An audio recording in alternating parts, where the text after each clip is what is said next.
When my dad's best friend said I was such a bad mother that I should give my baby up for adoption, I revealed a secret about him that shocked everyone. My dad's friend said I was a terrible mother, and I couldn't take it anymore, so I publicly humiliated him. Now my dad is demanding that I apologize. But there's more to the story.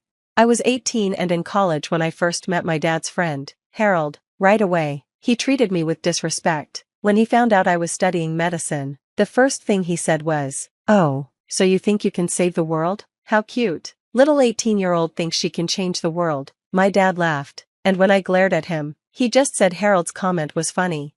From then on, every time I saw Harold, he would insult me. He made fun of my clothes, called the books I read childish, and even made a rude comment about my past in volleyball, saying I probably only liked it because I could wear tight outfits around boys. My dad never stood up for me.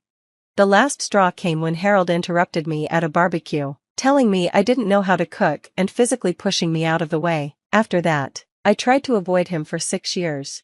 Yesterday was my dad's girlfriend's birthday, and I went with my fiancé and our 6-month-old son. Harold was there, and even though I hadn't seen him in years, he still treated me like a clueless child. My baby spent most of the afternoon sleeping, but when he woke up hungry, I went to breastfeed him. When I came back, Harold started making jokes, saying I was probably a terrible mother. He then started questioning my parenting and calling me a bad mom in front of everyone. I finally lost it when he asked if I had considered giving my baby up for adoption. I shouted at him, asking how he could judge me when his ex-wife had full custody of his own child. I then exposed a secret, that he tried to sleep with his brother's girlfriend. To top it off, I told him to lose some weight and that no woman would want to touch him with that gut. I left with my fiancé and son after that. On the drive home, my dad kept texting me, demanding I come back and apologize to Harold. I refused and asked my dad if he knew what Harold had said to me. My dad yelled, saying Harold had just offered to make me a sandwich, which made me laugh. My dad had been in the bathroom the whole time, so he didn't hear anything that actually happened. He only saw me yelling and leaving the room. When my dad asked why I was laughing so much, I first told him it was nothing, but when he asked again, I said Harold was lying and that I wasn't going to explain. I told my dad he should call Harold himself to find out. I then called him out for always taking Harold's side whenever he upset me. I told my dad it wouldn't surprise me if he just blindly believed Harold again and ignored what I was saying now. My dad hung up, and I didn't hear from him the rest of the night. My fiancé told me he was really proud of me, saying my comments were not only bold but also hilarious. I was glad he felt that way. Update 1. First, I want to address a common assumption. Some people think Harold has feelings for me. I don't think so. His comments were always annoying and condescending, but they never seemed suggestive. Still, your support made me feel better, and I was touched by how many people were on my side. I did feel a little bad about what I said, but I don't regret standing up for myself. I think I felt bad because it meant I'd stopped keeping the peace after so many years. It took a while for the relief to set in. Honestly, I'd wanted to confront Harold ever since the barbecue incident. That's when my feelings about him changed from I don't like him to I can't stand him.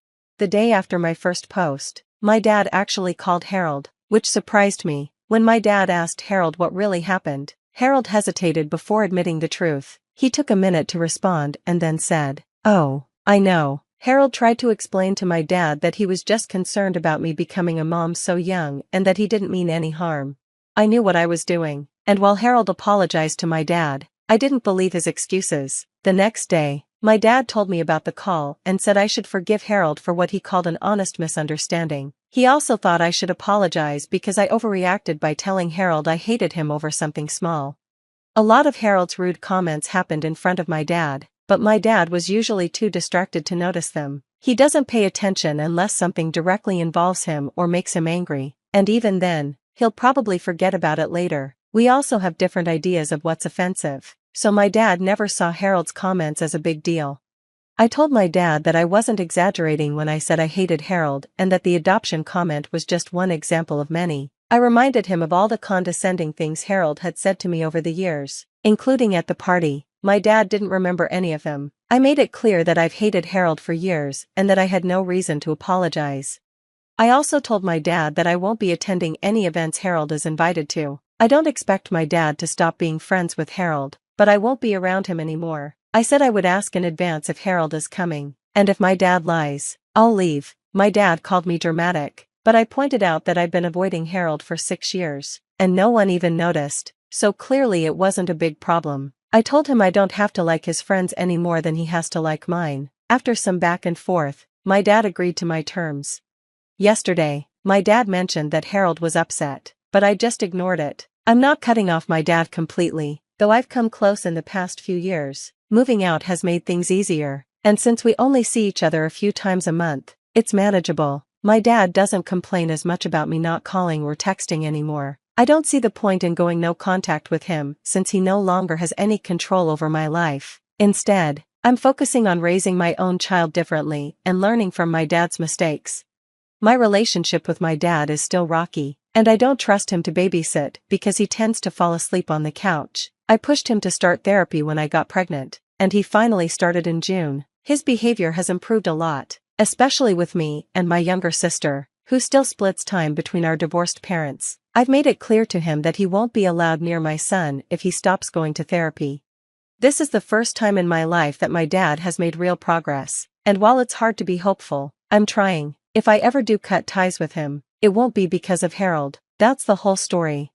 I'm relieved I no longer have to pretend or hide things. My relationship with my dad is rocky, but I'm not going to dwell on it. My main focus is on my son, my fiancé, and my job, and that's not changing anytime soon. Update 2. Avoiding Harold has been going well. My dad has been respecting my boundaries. Whenever he invites my husband and me over for lunch or dinner, I ask who else will be there. If Harold is coming, my dad tells me, and he hasn't lied so far. He also doesn't push when I say I'm not coming. Since my last post, I've only seen Harold once. At my dad's birthday party a few months ago. Yes, I knew Harold would be there, but my dad promised Harold wouldn't talk to me. Also, some of my dad's friends' kids, who I used to babysit and love, would be there. I wanted to see them more than I wanted to avoid Harold. I spent most of the party with my son and the kids, and Harold didn't speak to me at all, so I guess my dad kept his word. My husband and I noticed Harold staring at us a few times, but I chose to ignore it. At one point, I saw my husband staring back, and the sweet guy I married actually managed to look intimidating. I love him for that. You know who did talk to me? Harold's girlfriend. Yes, he has one now. She came over twice. First, she came to look at my son and then made a comment about how he needed a haircut. Great start, right? Later, she came up to me again and said, "You're shy, aren't you?" I said no, and she laughed, saying, "Yeah, you're shy," as if she was talking to a child. I held back my reaction, but I wanted to tell her I wasn't shy. I just preferred spending time with the kids because they were better company than her and Harold. Based on these interactions, Harold's girlfriend is just as unbearable as he is, so they're perfect for each other. I don't have much else to add. My dad broke up with the woman he was dating last year and now has a new girlfriend. She's not annoying or crazy, and I actually like her, though I don't think they'll last a year. My relationship with my dad still isn't perfect, but it's better. He's been apologizing to me more often, which is surprising. Maybe it's the therapy, or maybe motherhood has made me more intimidating, but I'll take it. To be fair, he's a really good grandfather, and I appreciate that. I'm also glad my dad is respecting my boundary with Harold because I definitely don't want him in my life anymore. Update 3. A few months passed, and everything had been going well. My dad was sticking to the boundaries I set about Harold, and I wasn't dreading family events anymore. I'd attend dinners with my fiancé and son, and we'd have a good time without any issues. I really thought I was done with Harold. Then came my dad's birthday. It was supposed to be a simple dinner, and I made sure to ask if Harold was going to be there. My dad reassured me that Harold wasn't invited, and I felt relieved since I didn't want to deal with him. Everything was fine at first. My dad was happy, his girlfriend was being sweet, and it was nice catching up with family friends.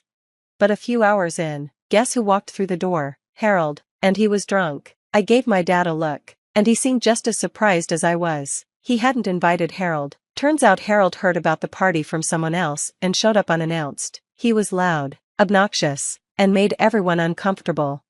I stayed away from him, focusing on my son and talking to friends. I figured we'd leave early if Harold got too annoying, but as the night went on, Harold got worse. He made snide comments to people, mostly to my dad, but I could feel his eyes on me the entire time. At one point, I overheard Harold drunkenly tell my dad, You should have brought someone else's kid instead of hers. At least then you'd have a chance at decent grandkids. I froze. I wanted to scream at him, but I stayed calm, focusing on my son and fiancé. I thought if I ignored him, he'd stop. Then things got dangerous. My dad was at the grill, and Harold, in his drunken state, decided to take over. He shoved my dad out of the way and ended up knocking the entire tray of food onto the ground. Everyone was staring. I was just waiting for my dad to do something, but he tried to laugh it off like Harold was just being himself. That was the final straw. I couldn't take it anymore. I stormed over and yelled at Harold, telling him he needed to leave. He smirked at me like it was all a joke and said, "Oh, little miss knows best, huh? You think you're all grown up now with your perfect little family." I'd had enough. I snapped and told Harold I was done with him. I said, "You've been an arrogant, disgusting jerk for years, and if you think I'm going to let you treat me or my family like this anymore, you're delusional. Get the hell out of here." Harold just stared at me, not even trying to defend himself this time. My dad finally stepped in, and for once, he was on my side. He told Harold, "You need to leave now." Harold was shocked and tried to laugh it off, but my dad didn't budge. He repeated, "Leave, Harold, you've crossed too many lines, and you're not welcome here anymore." Harold stumbled out, and after that, my dad apologized to me. This time, I could tell he was serious. He admitted he'd been wrong to let Harold get away with so much for so long. For the first time, he chose me over Harold. It wasn't just words either. My dad hasn't spoken to Harold since. Tracy returned from the parent meeting completely upset. It was an autumn evening. Drizzling rain and a cold wind pierced through her. But it was even colder inside. It hurt and was offensive. And the problem was not that her 13-year-old daughter Celeste did not understand math. No, that was a problem too, of course, but it needed to be fixed, not cried over. Besides, the class teacher whispered to Tracy the phone number of a good tutor for Celeste. In fact, Tracy's mood worsened when Celeste's teacher, Mrs. Bell, suggested organising an event for Grandmother's Day. All parents supported this enthusiastically. Some had one grandma, others had two. Tracy remained silent. She had no one to invite.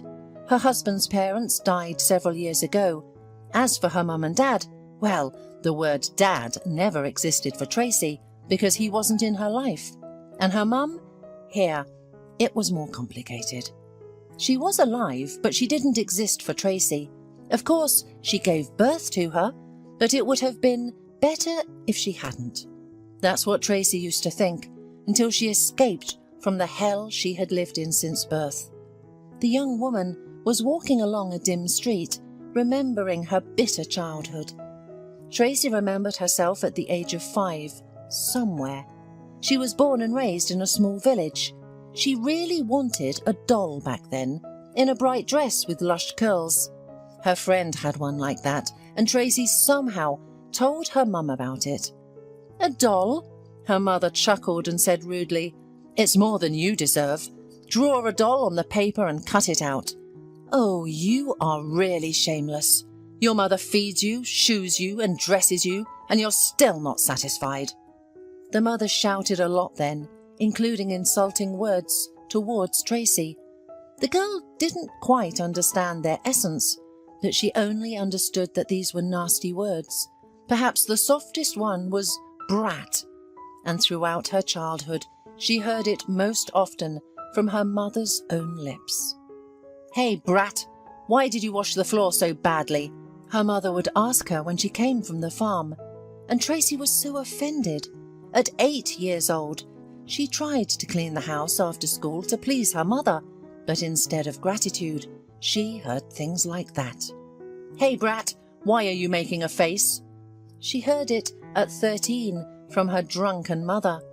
Tracy never argued with her mother and tried not to talk back to her because she knew that if something happened, she could beat her with a stick.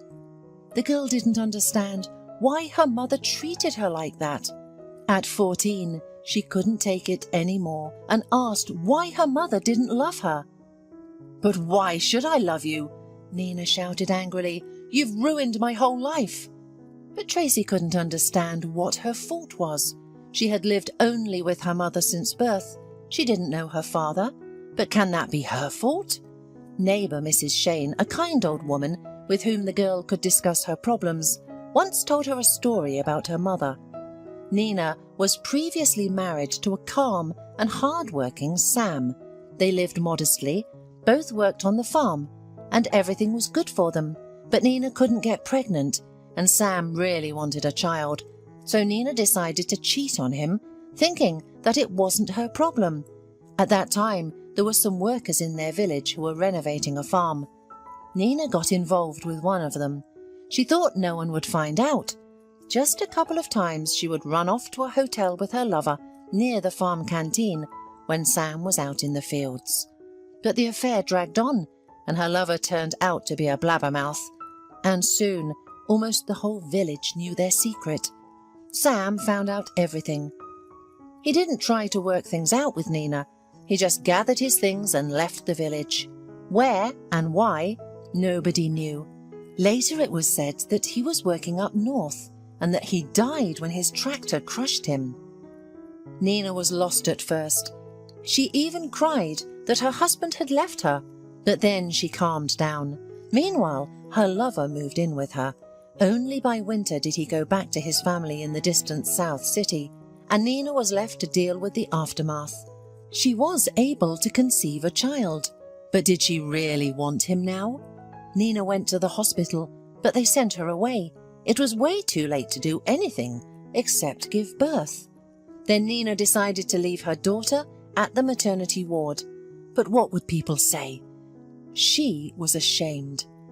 So she returned to the village with Tracy from the hospital, but maternal love never appeared, and with each passing year, she grew to hate her own daughter more. She blamed her for the failed marriage, for Sam's death, and for the fact that no decent man wanted to marry Nina anymore. Eventually, she started drinking, and her anger toward her daughter only grew. "You, little girl, must be patient," Mrs. Shane admonished Tracy after her story. "A mother is a mother. You can't choose her. Soon you'll graduate and then go to town, where you'll find a room to rent and get a job, even if it's just cleaning floors at a cafe or a hospital. Your mother won't bother you then, but for now, endure." Tracy listened and nodded in response. She understood why Mrs. Shane was sending her to the town instead of the city. It was easier to live there without support, but how hurtful it was. Nina herself made a mess of things, but she blamed her daughter for everything. And maybe Tracy would have taken Mrs. Shane's advice, but one incident changed everything. One summer, Nina brought another boyfriend home who was also her drinking buddy.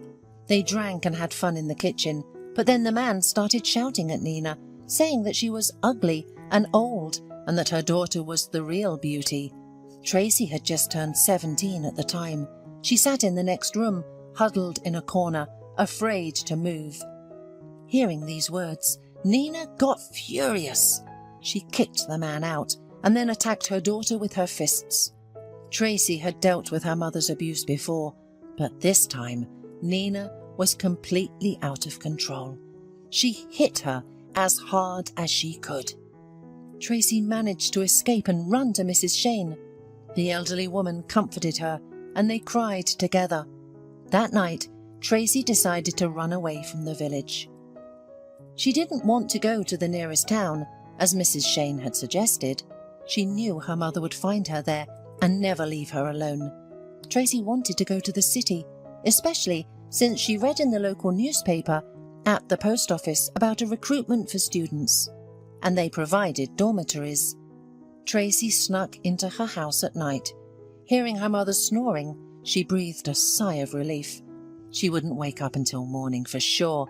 She quietly gathered her belongings, documents, and went to Mrs. Shane to confess her plans to her. "Oh, you poor thing," sighed the elderly woman. "How will you get to the city, and how will you live there? You don't have any money."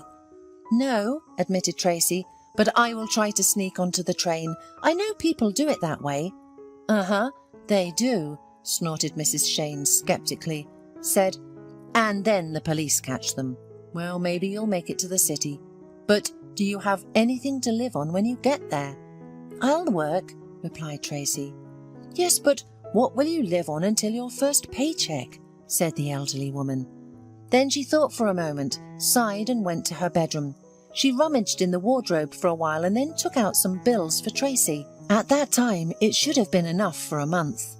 "Oh, Mrs. Shane, you shouldn't do it," blushed Tracy. "I should, and I want." Mrs. Shane said it firmly. "Go away from here, my dear. Maybe you can change your own destiny."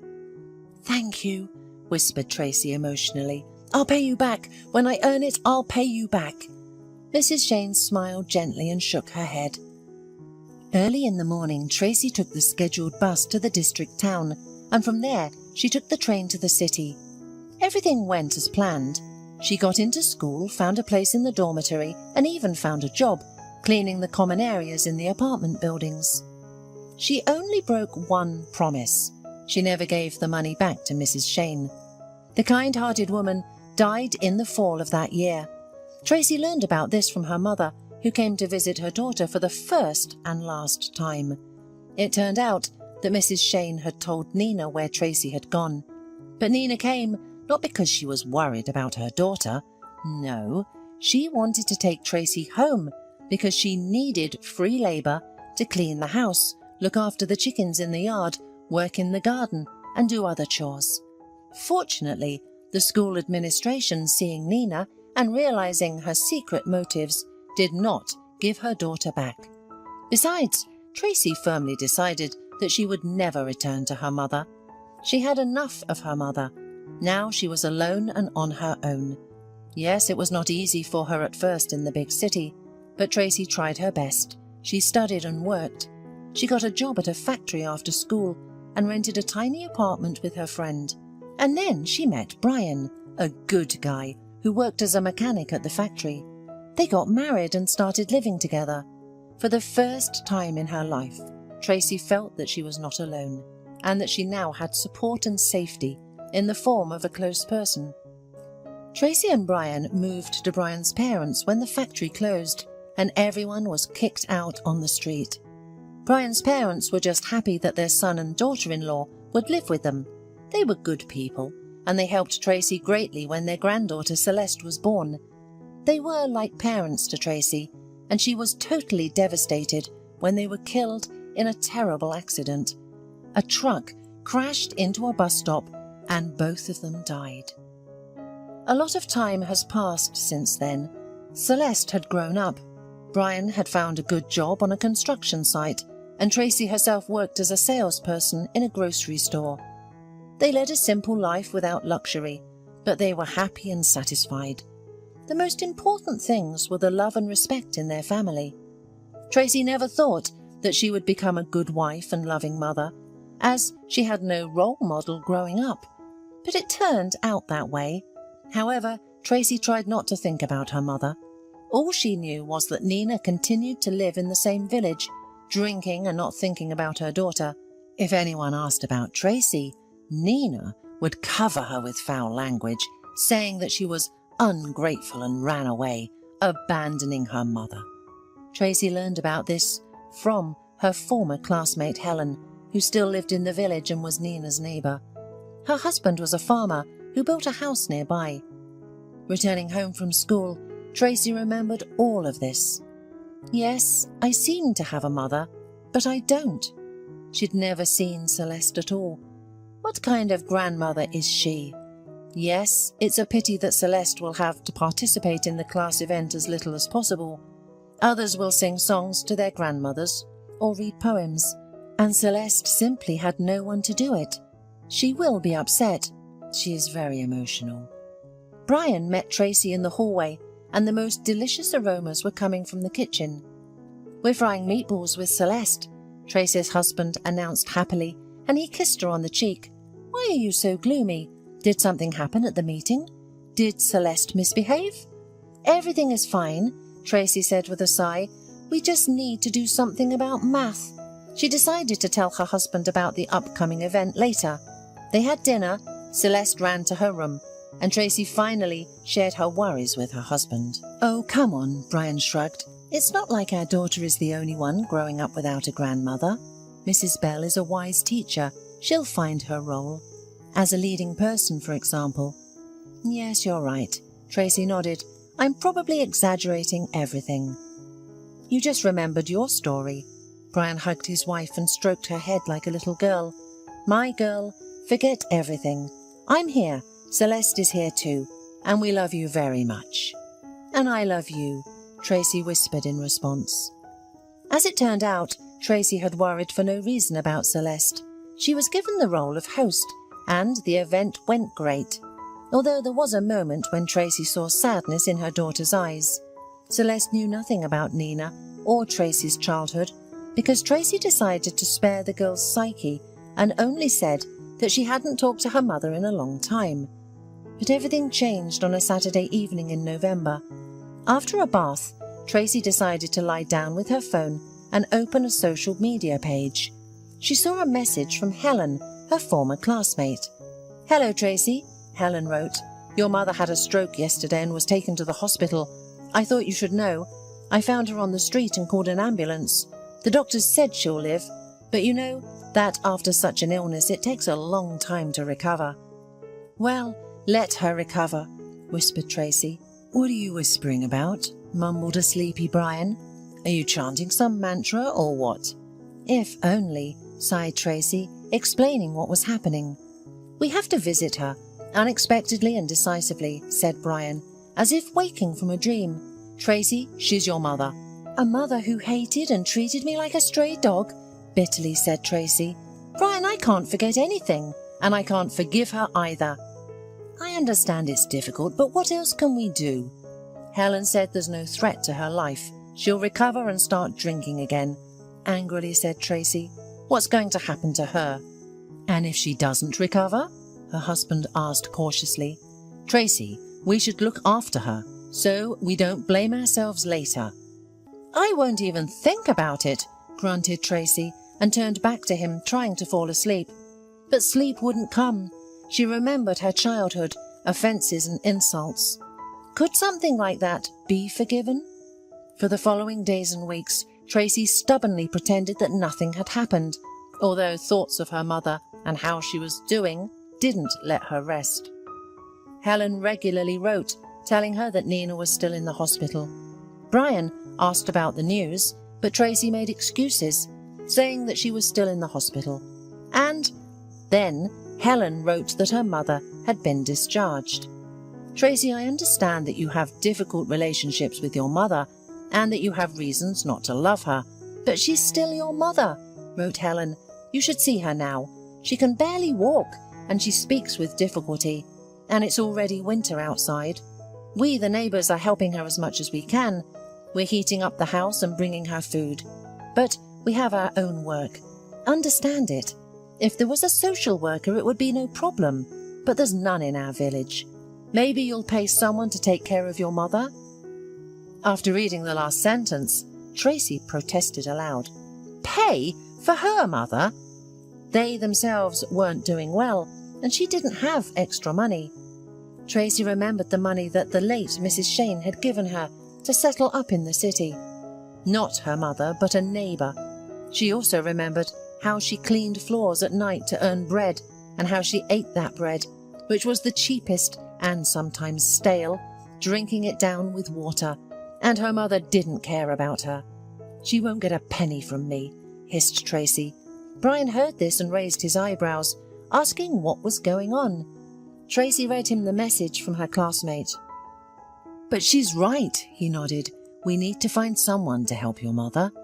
So that she can pour her drinks? Tracy got angry. That won't happen. Tracy, she's had a stroke. She probably won't be able to handle the drinks, doubted Brian. But she's still your mother. She's alive. If my mother were still alive in this world. Don't compare. Tracy cut him off sharply.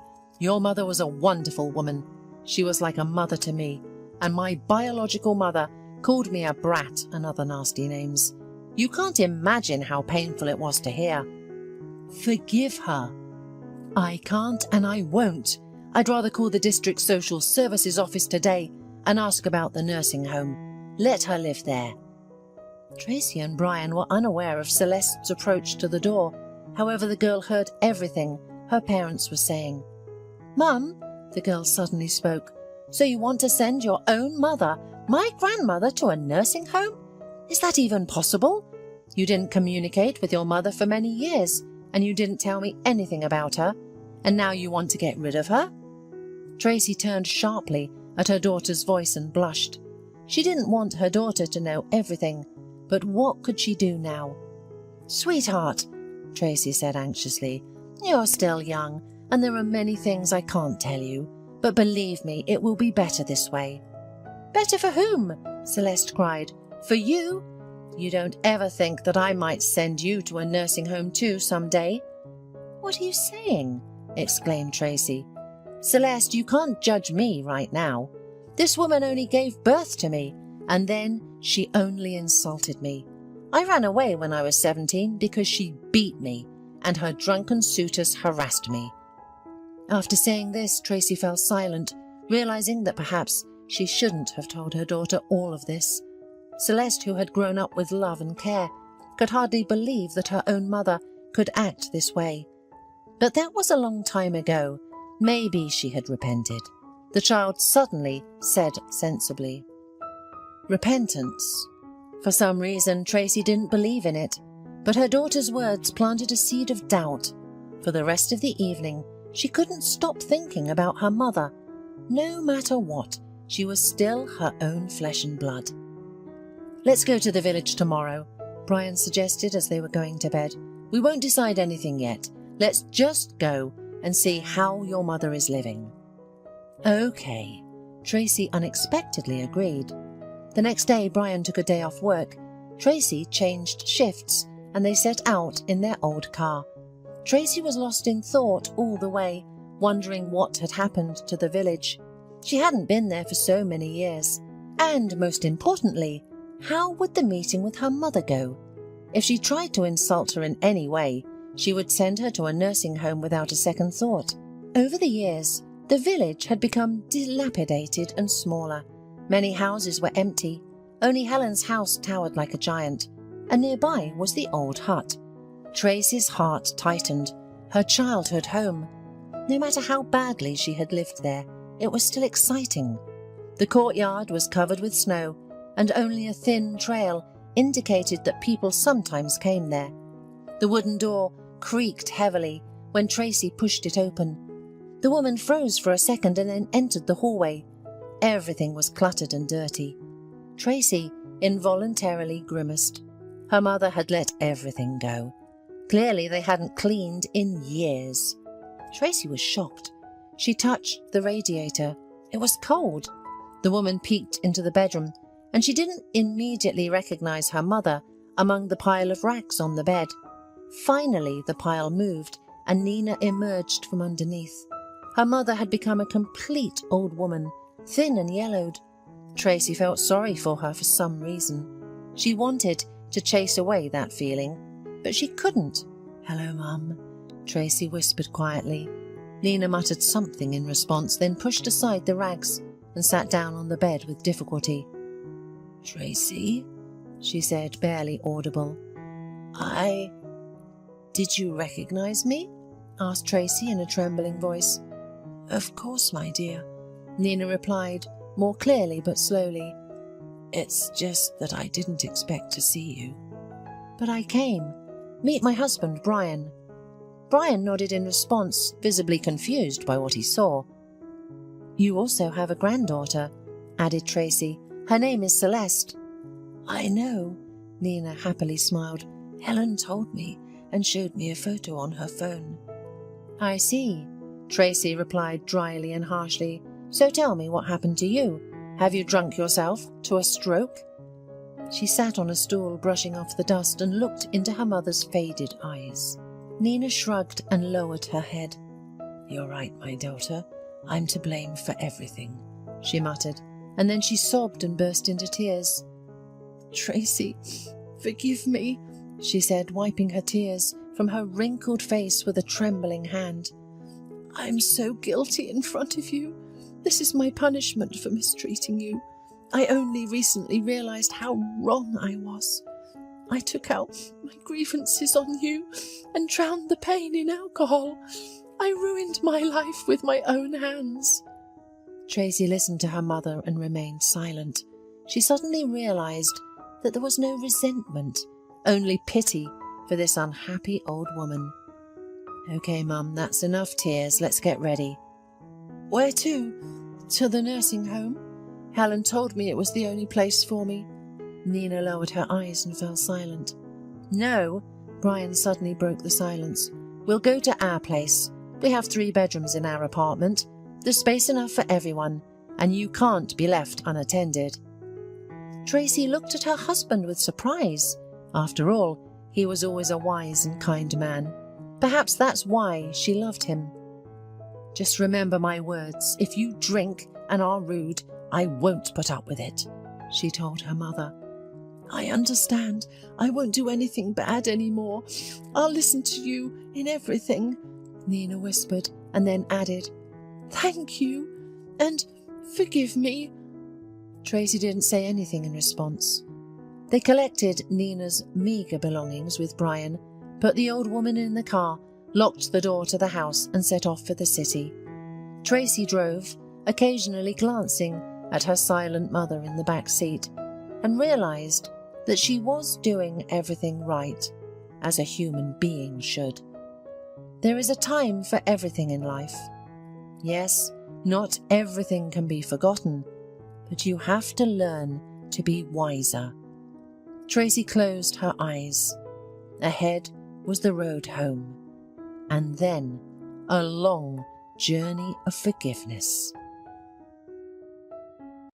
Rob sat by the window, absent-mindedly staring at one point.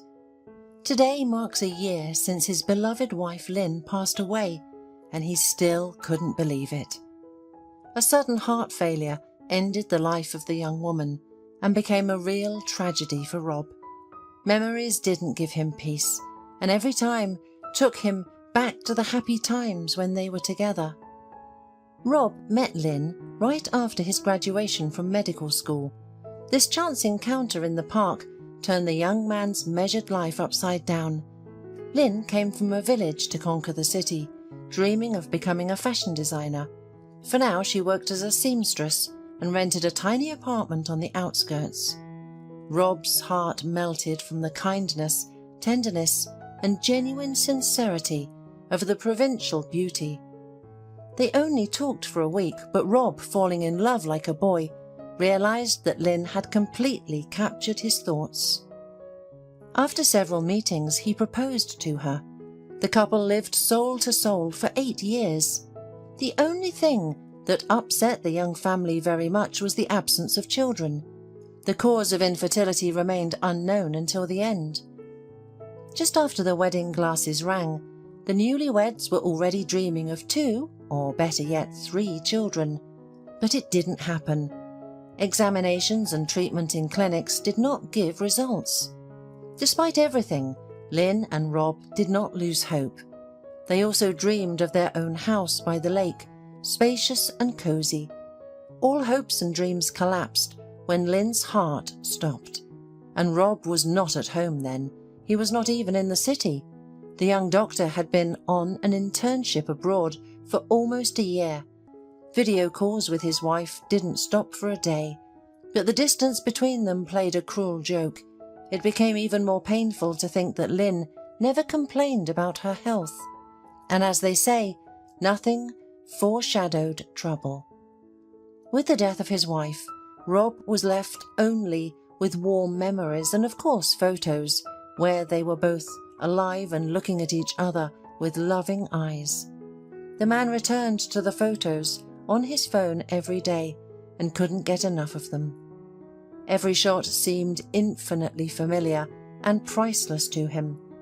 Rob had long wanted to create a large album of their family photos with Lynn, as in the old good times. Finally today he decided to start this. First he needed to select the best photos for the album. Rob turned on the old laptop that Lynn liked to spend time with and began to upload photos from his phone to the screen. Suddenly, in the corner of the screen, he accidentally noticed a folder called Favourite Moments, created by his wife. He opened it and was stunned. He had not seen these shots before. Rob seemed to relive the touching moments in which he and Lynn were captured. "Thank you, dear, for everything," he whispered.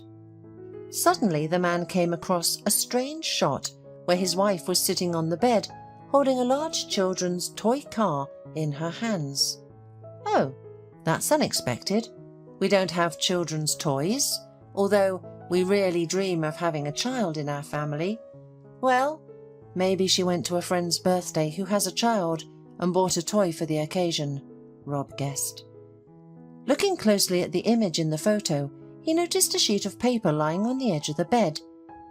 He zoomed in and saw that it was not just a sheet, but a photo of a little boy. Strange. Why did she need this? Rob wondered. The next shots made him shudder, and a lump rolled to his throat from suddenly overflowing tears. In one of the photos, Lynn was not alone, but with a young man, and in another photo they hugged, standing together with the same child as in the previous photo. Did Lynn have a second family, and did she hide it from me? I can't believe it, Rob exclaimed in frustration. He closed the laptop in despair, unable to look further. He couldn't sleep at night. A feeling of bitterness and incomprehension had robbed Rob of his peace. It was only in the morning that he was able to forget.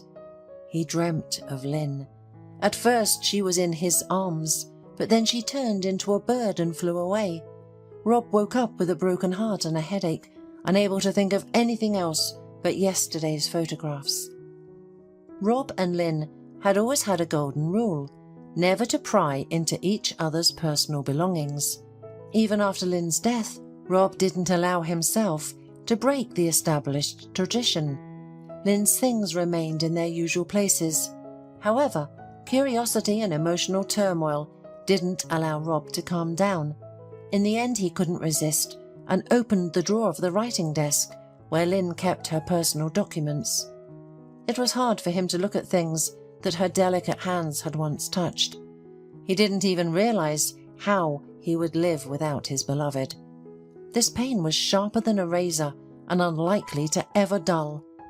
Unexpectedly, among the other documents, a child adoption form caught his eye. "Oh my God, what is this?" Rob exclaimed. Lynn never mentioned adoption. They still had hope of having their own child, and everything would have worked out if... A wave of despair washed over Rob. This was always the case when he remembered their shared dreams and plans that were never meant to come true. One thing Rob knew for sure was that Lynn would never have made an important decision alone.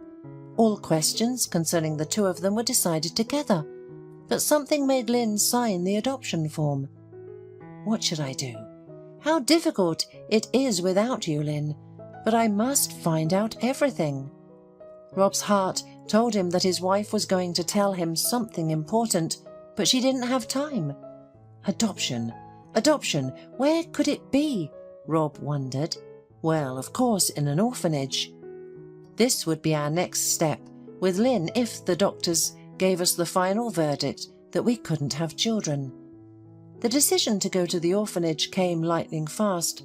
The man didn't put it off. Time flew by unnoticed during the journey, and now Rob was standing at the doorstep of an old and shabby orphanage building. "Who are you here to see? Do you have an appointment?" the guard asked harshly, looking down. "I am here to see the director. I need to talk to her," Rob replied confidently. "Well, I don't know. We're very strict about this, and we don't just let anyone in from the street. But wait a minute, I'll call her on the phone," the guard replied. His sense of responsibility was clearly not in question. "You're lucky you came just in time. Mrs. McGuinness is still here, and she is willing to see you. Go up to the second floor. The director's office is on the left down the corridor." "Hello, how can I help you?" said the middle-aged woman with a pleasant appearance and a very kind smile that could melt any heart. These are the people who should work in an orphanage, Rob thought. Young man, are you here about adoption? What's your name? The director asked again, sensing that the visitor didn't know where to start the conversation. I'm sorry, I was lost in thought. My name is Rob Dewar. Yes, about adoption. That is, not exactly, the man said, becoming flustered again. Can you tell me if my wife, Lynn Dewar, came to see you last year? Let's take a look. We have records of visitors in our archive. I'm afraid I will disappoint you. No, she didn't come. Although many adoptions have been processed in the last year, there was also a refusal to take a child.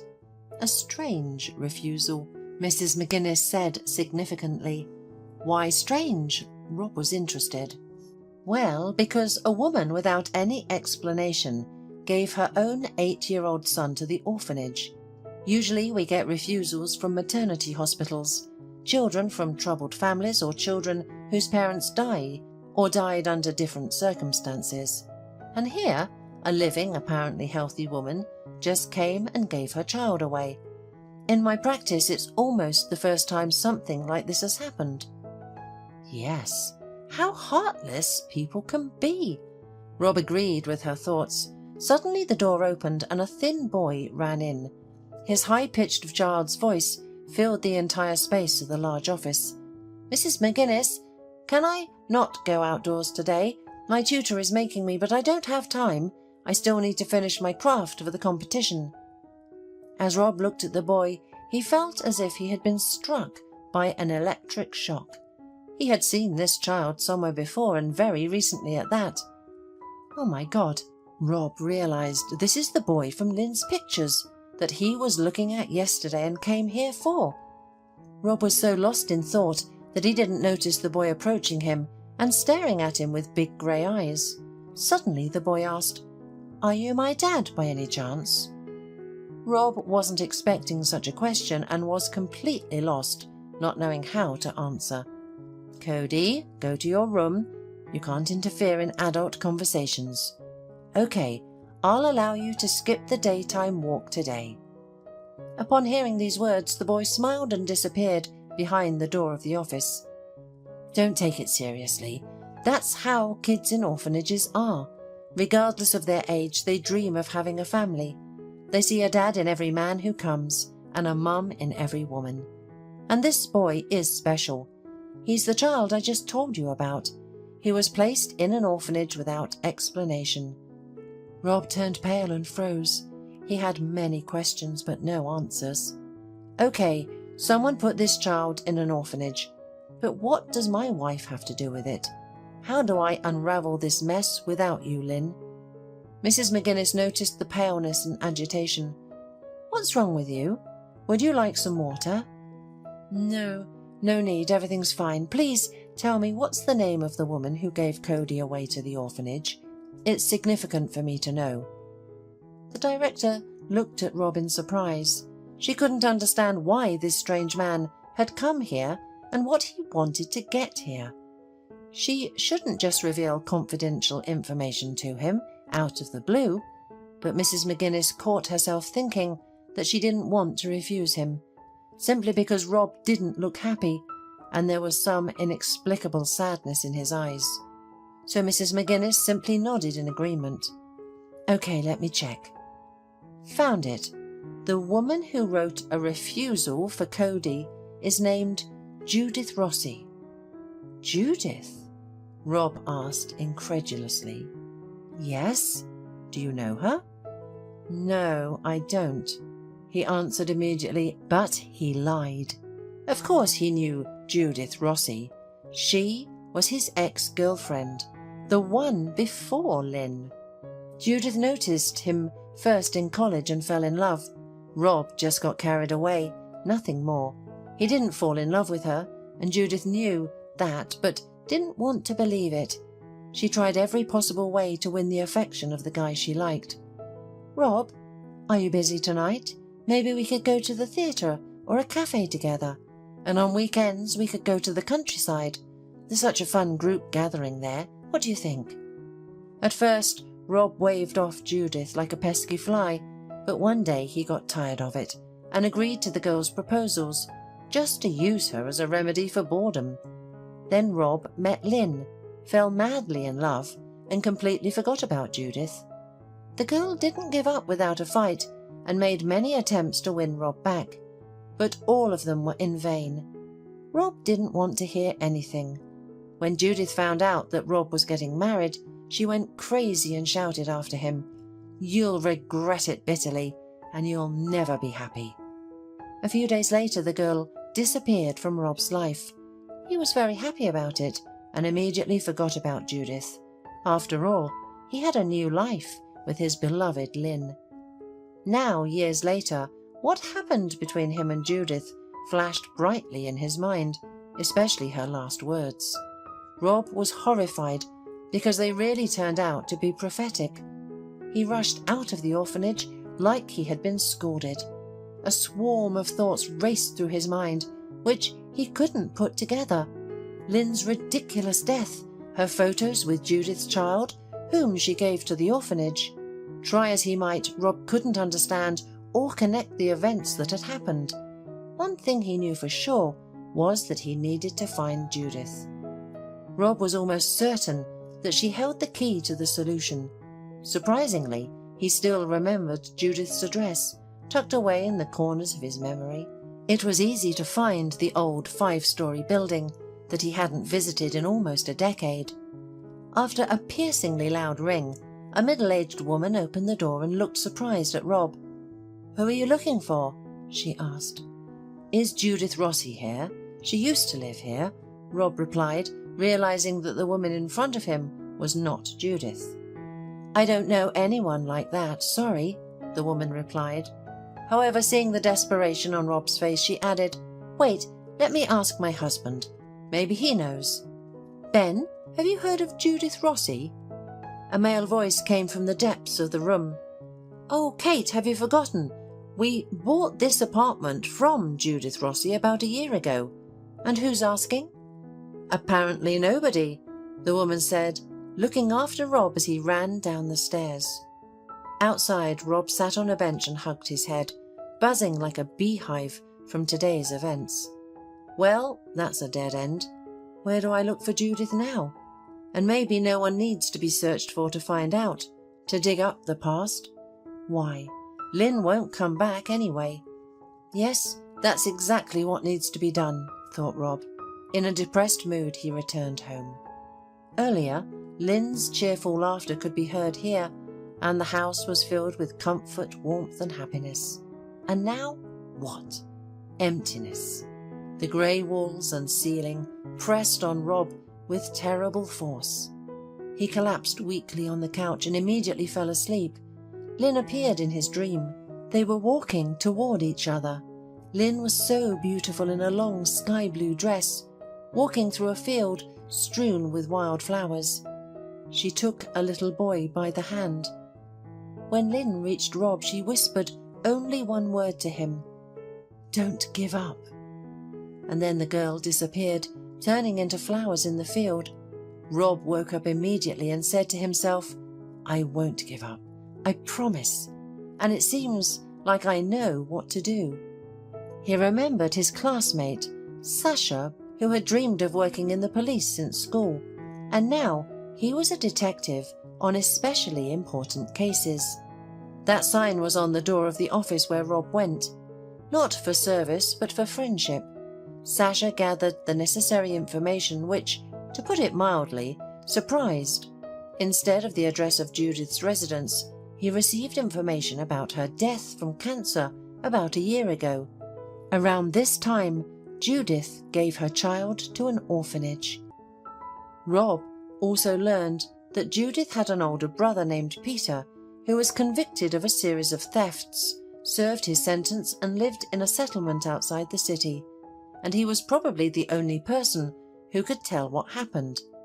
Rob had no doubts about whether to go to Peter or not. The decision came on its own. He just took a ticket on the nearest train and went to the village. Peter's house was solid and strong, with a red roof, standing out from a row of identical grey houses. Rob stopped near the entrance to the house and looked at it curiously. "Do you like it?" A rough masculine voice was heard behind Rob. "I built it all with my own hands." Rob turned around and saw an unshaven, casually dressed man who did not look very friendly. "What are you standing there for, shifting from foot to foot? Come into the house if you've come," he said.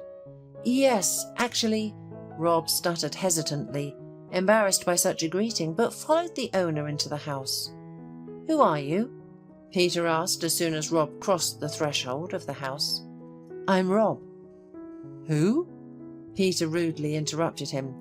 "So you're the one who ruined my sister's life. You deceived the girl and left her. And you framed your wife, Lynn.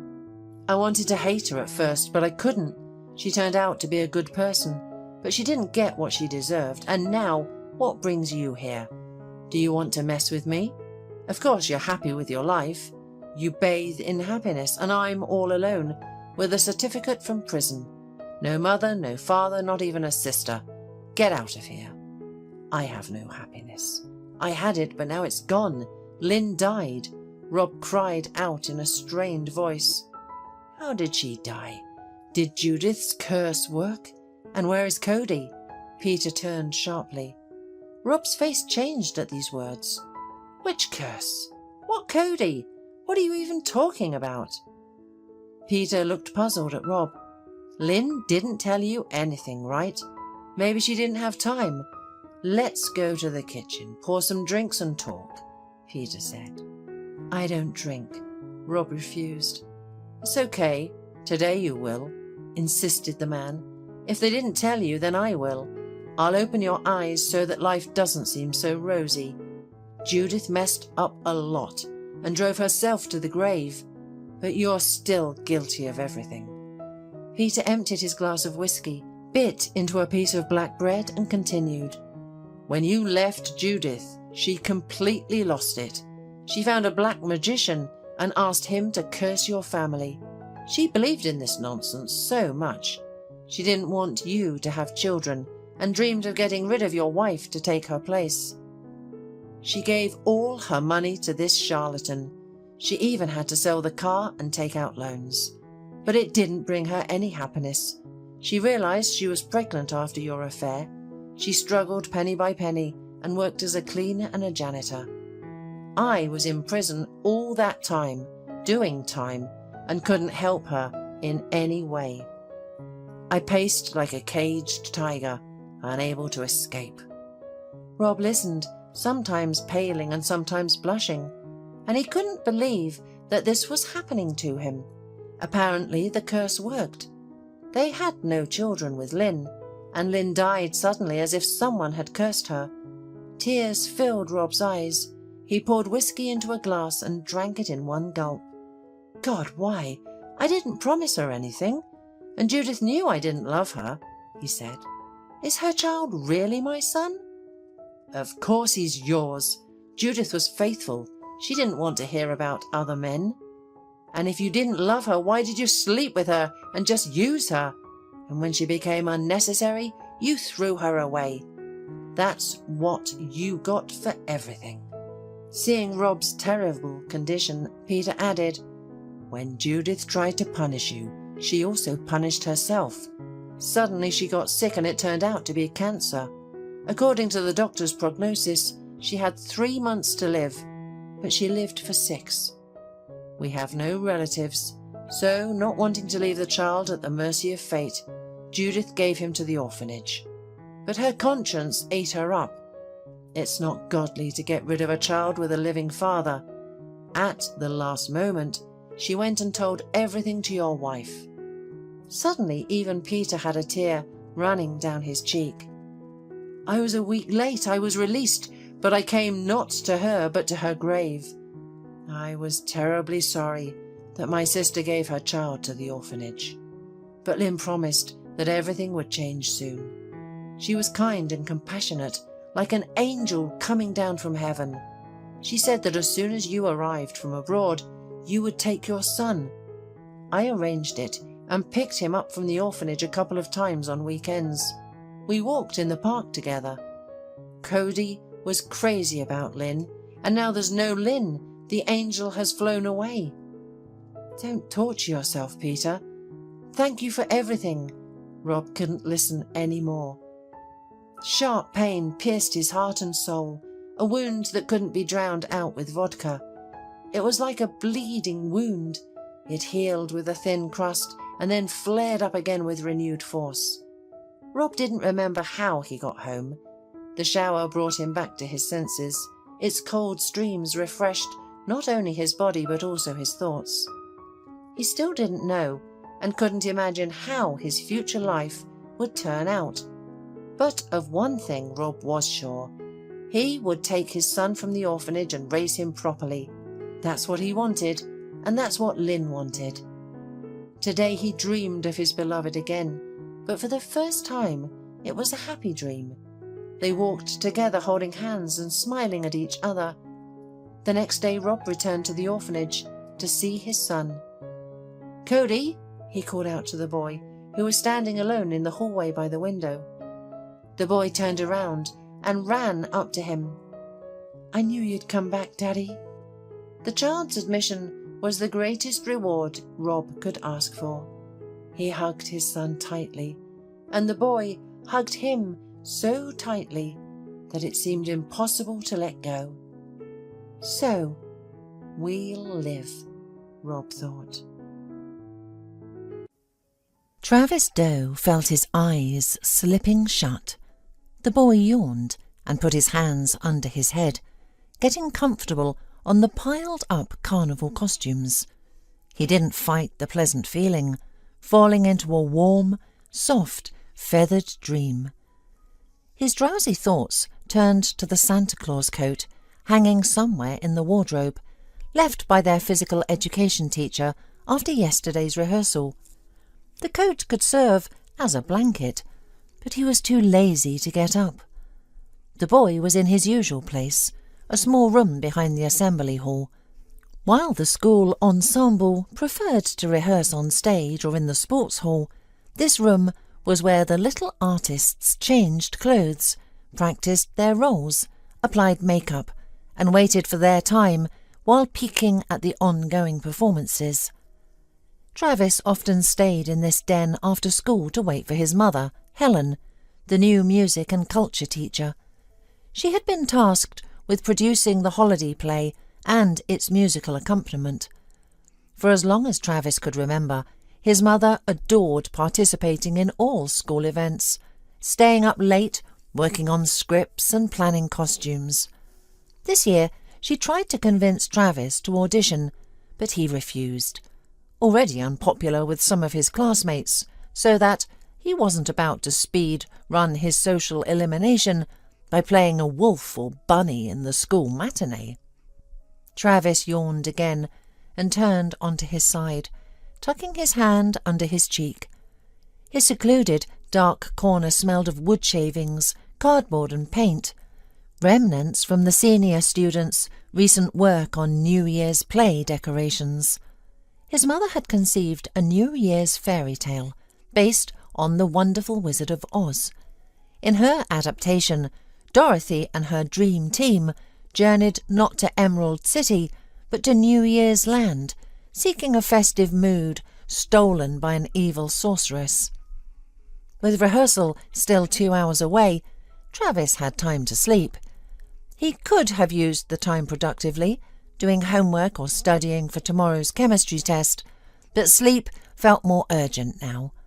Just then the big door to the assembly hall creaked and groaned. Footsteps indicated 2 people entering. "Looks like we're first," a girl's voice said. "You stay here, please, then we'll go home." The boy's drowsiness vanished. He opened his eyes sharply, restraining himself from jumping up. The familiar voice made his heart race. It belonged to Brenda. Travis fidgeted, unconsciously touching his cheekbone, where a whimsical green frog band-aid covered a fresh wound. Brenda had applied it to him during the long break today, explaining, "I always carry a first aid kit because my little brother's always getting hurt. Sorry, but he only likes cartoon band-aids. And we're out of Spider-Man. Just frogs and unicorns left." Travis had only managed an awkward shrug in response. Brenda had been so close he could have counted her eyelashes and spotted the light freckles on her cheeks, if he had dared to meet her eyes. Instead, he focused on the butterfly-light touch of her fingers on Travis's burning skin. Her fingers were slim and musical, cool and gentle. She smelled of fruity shampoo with a hint of school cafeteria. "That's it. Now you're good as new. Try to avoid fights, okay? Your mum would worry." Brenda had sighed, shaking her head. Travis gently touched the bruise. "Thanks," he nodded, still avoiding her gaze. "I'll tell her I fell at a physical training lesson. Again." The boy's confused expression betrayed how unconvincing this excuse had become. Since transferring to the new school, he seemed to have forgotten how to stay on his feet, regularly sporting black eyes. Brenda laughed. "Do you think Mrs. Doe believes that you're clumsy? Our gym teacher practically worships you. You're his best athlete. I bet Mr. Neville's New Year's wish will be for you to join the athletics team." She shook her head while putting away the first aid supplies. "You know, that's why all our guys are upset. Nobody likes being outperformed on all fronts." "Well, they'll have to get used to it," Travis snapped, unable to contain himself any longer. Brenda studied her stubborn classmate with interest. Travis had transferred to their class in September after his parents' divorce, when they sold their large apartment and went their separate ways. Travis's mother took a flat in a decent residential neighbourhood. It was smaller but cosy, with everything one could need nearby, from a supermarket and clinic to a school and beauty parlour. Helen Doe was sure that the move and change of scenery would be good for everyone. At first it was. Travis, while renovating his room, distracted himself from thoughts of his father's betrayal. The man had been living with 2 families for 2 years, and even had a small child there. Then September came, a time to go to a new school. Nothing foreshadowed trouble. Travis was handsome, cheerful and athletic. He played guitar, enjoyed basketball and studied well. Yet in the new school, such a talented guy wasn't welcomed by everyone. While the girls immediately noticed the newcomer, the boys began grinding their teeth, perhaps from jealousy, perhaps something else. Do high school boys really need a reason to fight? At that age, boys were like walking cans of petrol. Strike a match, say one wrong word, and flames burst out. Paul, the unofficial leader of the class, became Travis's main rival. Like a pack leader sensing competition, he began going out of his way to prove his superiority. Initially, Travis ignored his classmates' ridicule and antics, seeing them as childish and beneath his attention. But recently, Paul had managed to find Travis's weak spot. Travis's Achilles' heel became his mother, who was a music and culture teacher at his new school. The boy deeply loved her.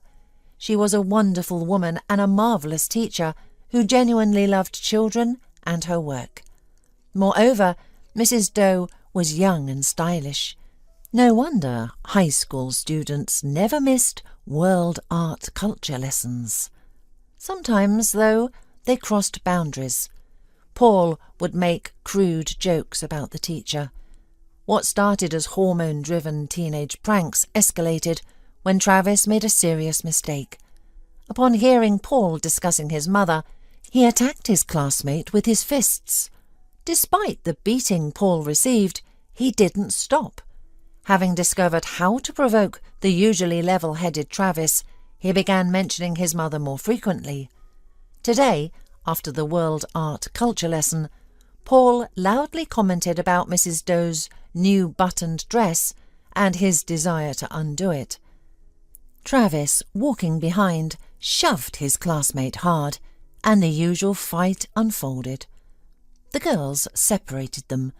Brenda, the class president, was insisting they visit the medical office, but the stubborn boys, believing scars make men, went to class instead. That's why Brenda took the injured Travis under her caring wing at their shared desk. By the way, Brenda was the only person who tried to reason with Paul, always taking Travis's side. She'd also been the first person Travis met at the new school, having missed orientation due to illness. When he arrived at the teacher's room where his mother was, Brenda was there too. "Oh, Travis, perfect timing. Brenda, good, you're here," the class teacher said. "Travis is new to your class. Take him along, show him around, give him a tour." Brenda turned, studying the newcomer with interest. That's likely when it hit Travis. The once sociable boy became tongue-tied. His brain turned to mush, his limbs to cotton, and when Brenda smiled, openly and sincerely, he nearly had heart failure. Travis ended up sharing a desk with the class president, much to the other boys' displeasure. Brenda was known to receive the most Valentine's cards, yet remained down to earth. She was a good student, struggling only with algebra. Brenda was most passionate about school activities, participating in competitions, plays and concerts. This probably explained her quick rapport with Mrs. Doe. But interaction with the teacher's son proved challenging. Travis criticised himself for his behaviour, but couldn't help it. His brain ceased functioning around Brenda, along with every other organ. His lungs forgot to breathe, his heart lost rhythm, and his palms embarrassingly sweated. Now Brenda reached for a pencil that rolled between their chairs. They both leaned forward and bumped heads. She laughed, rubbing her forehead. Travis blushed, but retrieved the runaway pencil. "Thanks," Brenda nodded, then touched his forehead. "Are you feeling all right, Travis? Your face is red. They say flu's going around." "Give him a kiss into his tiny brain, Brenda," called Paul, watching jealously from the back. "If I must, I'll kiss you," Brenda grumbled, rolling her eyes. She withdrew her hand and stopped questioning Travis, busying herself with her bag. Travis noticed her ears turning pink. "Why not care about me, Mother Teresa? He split my lip. You should kiss me instead," Paul persisted. "No way," she hummed, tossing her long hair back. "You earned that." Brenda's honey-red hair was thick and beautiful. Travis had never noticed it quite like this before.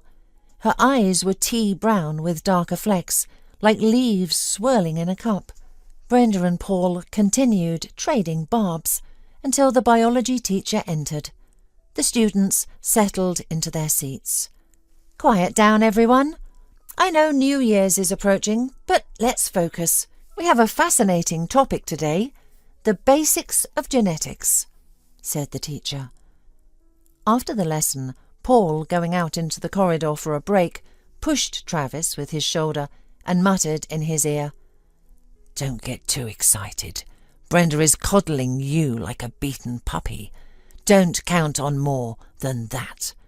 She was always too kind." Travis, not intending to waste his vocabulary on the bully, explained himself by gestures, showing Paul his middle finger.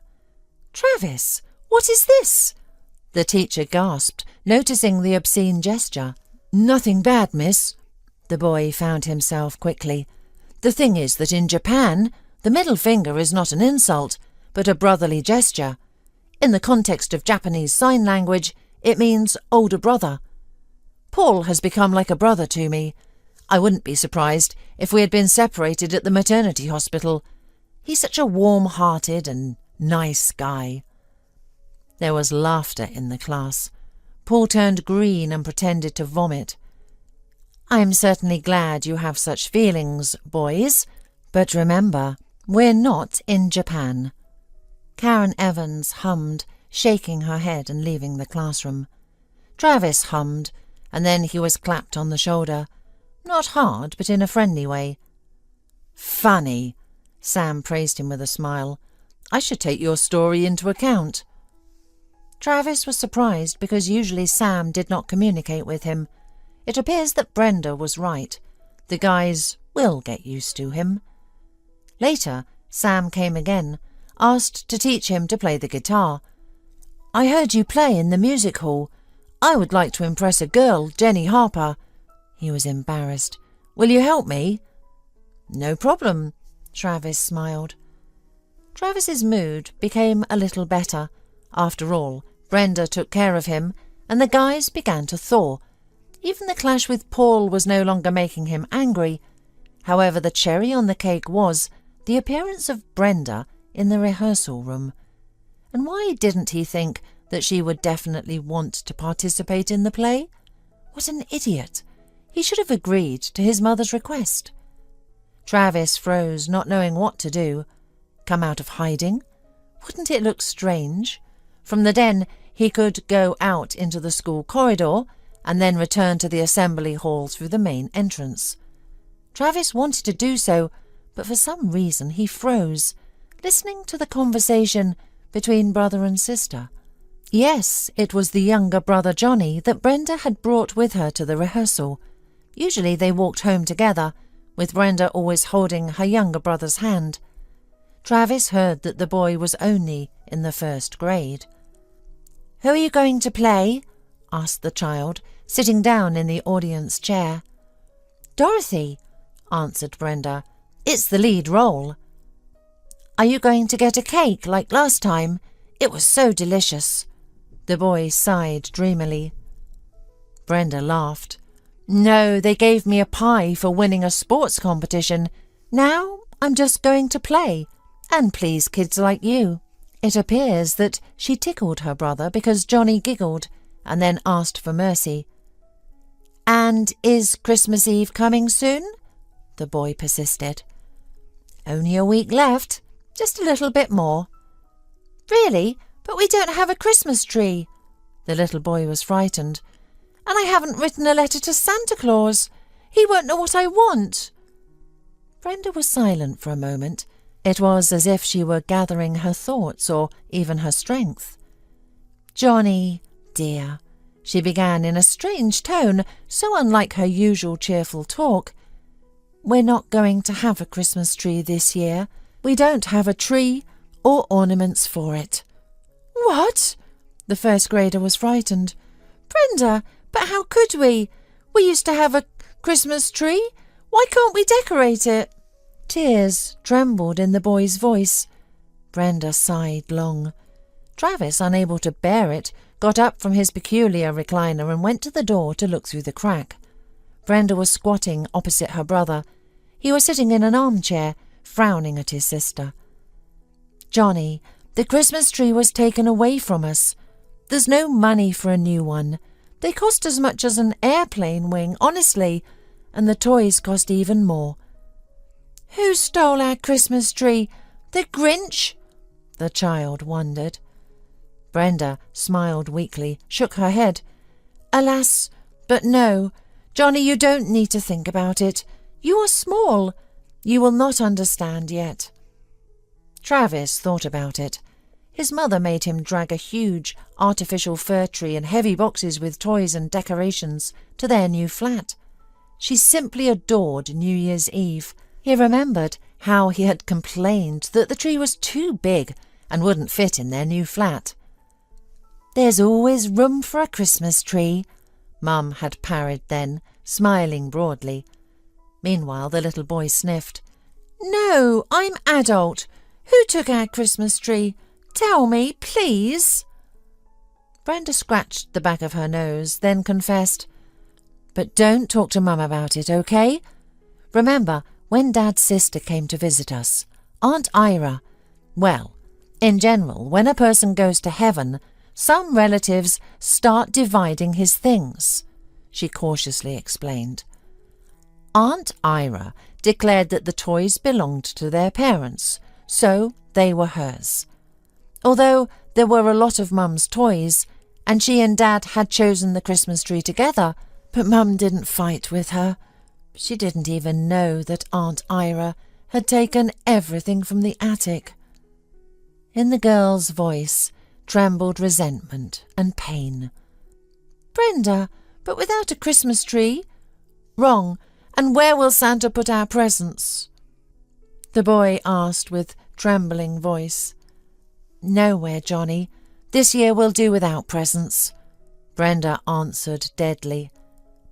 "Have I behaved badly?" Johnny was scared. "No, of course not. You're an excellent boy. Just not always do miracles happen with good people. They only happen in fairy tales, and you and I grew out of them, you know? And for you, this year, we decided to ask Santa for clothes.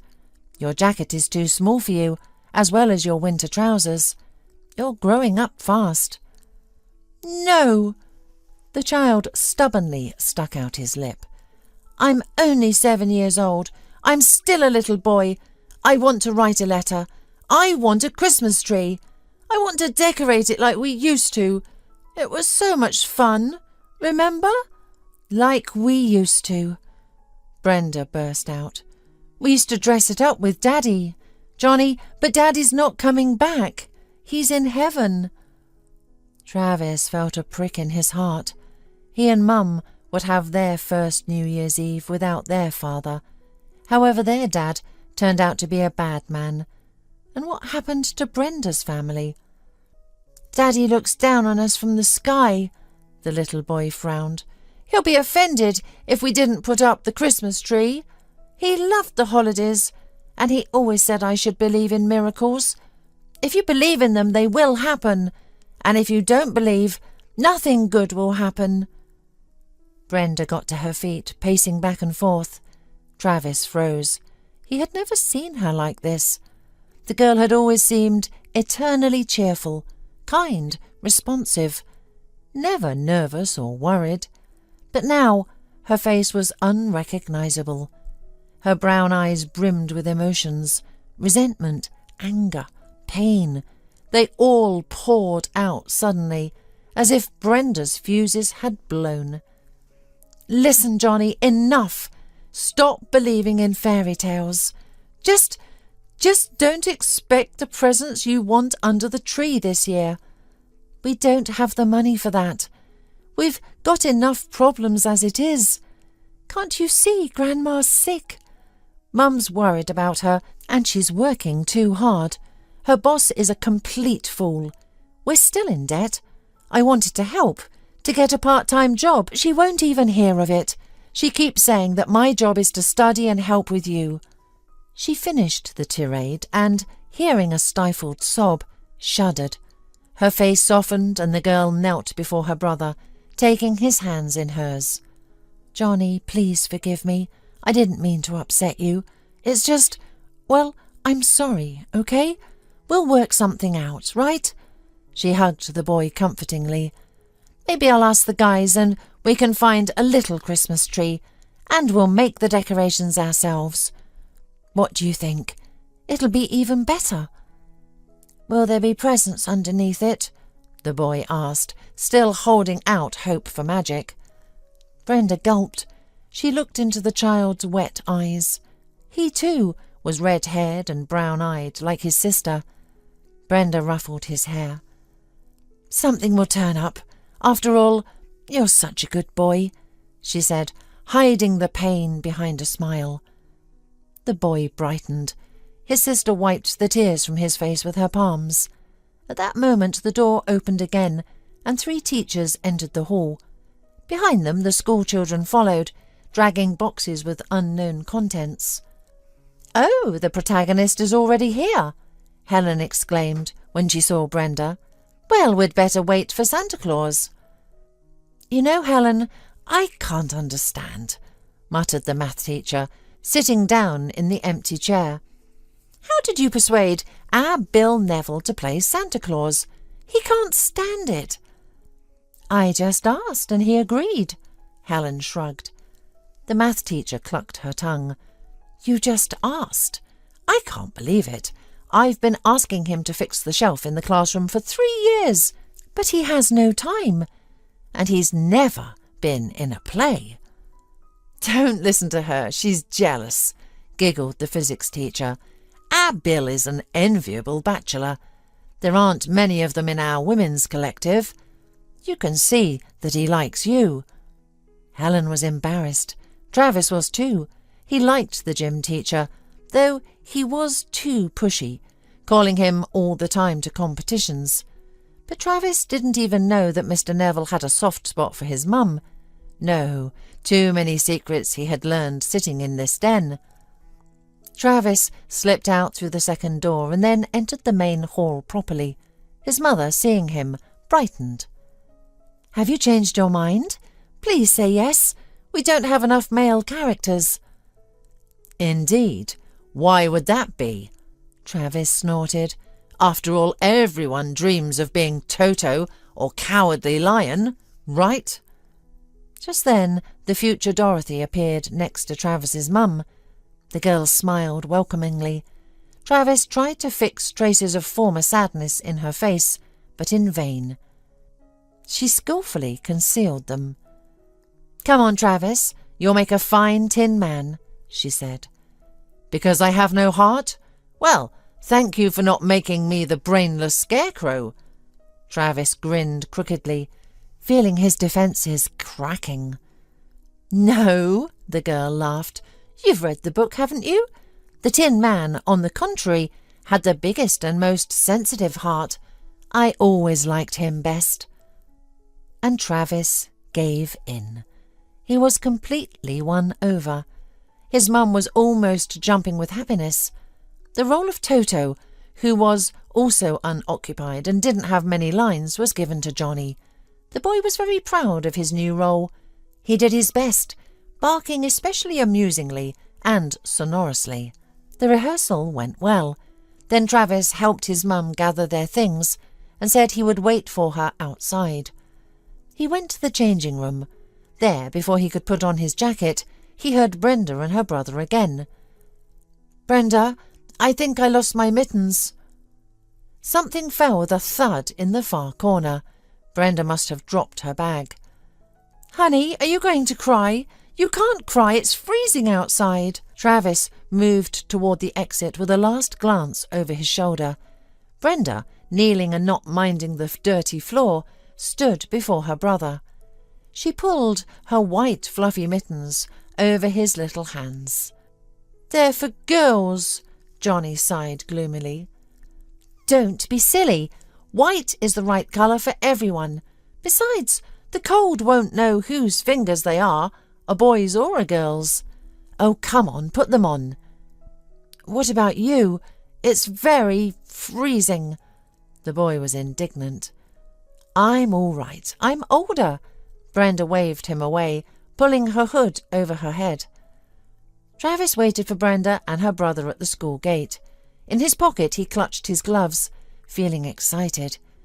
As soon as Brenda reached them, he quickly approached, not giving himself a chance to change his mind. "Brenda," he called out to her. She turned around and smiled. "Are you still here? Are you waiting for your mum?" Travis nodded and took a pair of black gloves out of his pocket. "Here, it's cold today. I'm sorry I was in the changing room too," he said, averting his gaze. Brenda blinked in confusion. She didn't immediately see the gloves in the boy's hands, first noticing his battered knuckles. Travis looked cautiously in her direction, watching snowflakes fall on her shoulders and the hair that had escaped her hood. Brenda's cheeks flushed with a blush that had nothing to do with the cold. "Beautiful," said the Travis's heart once more.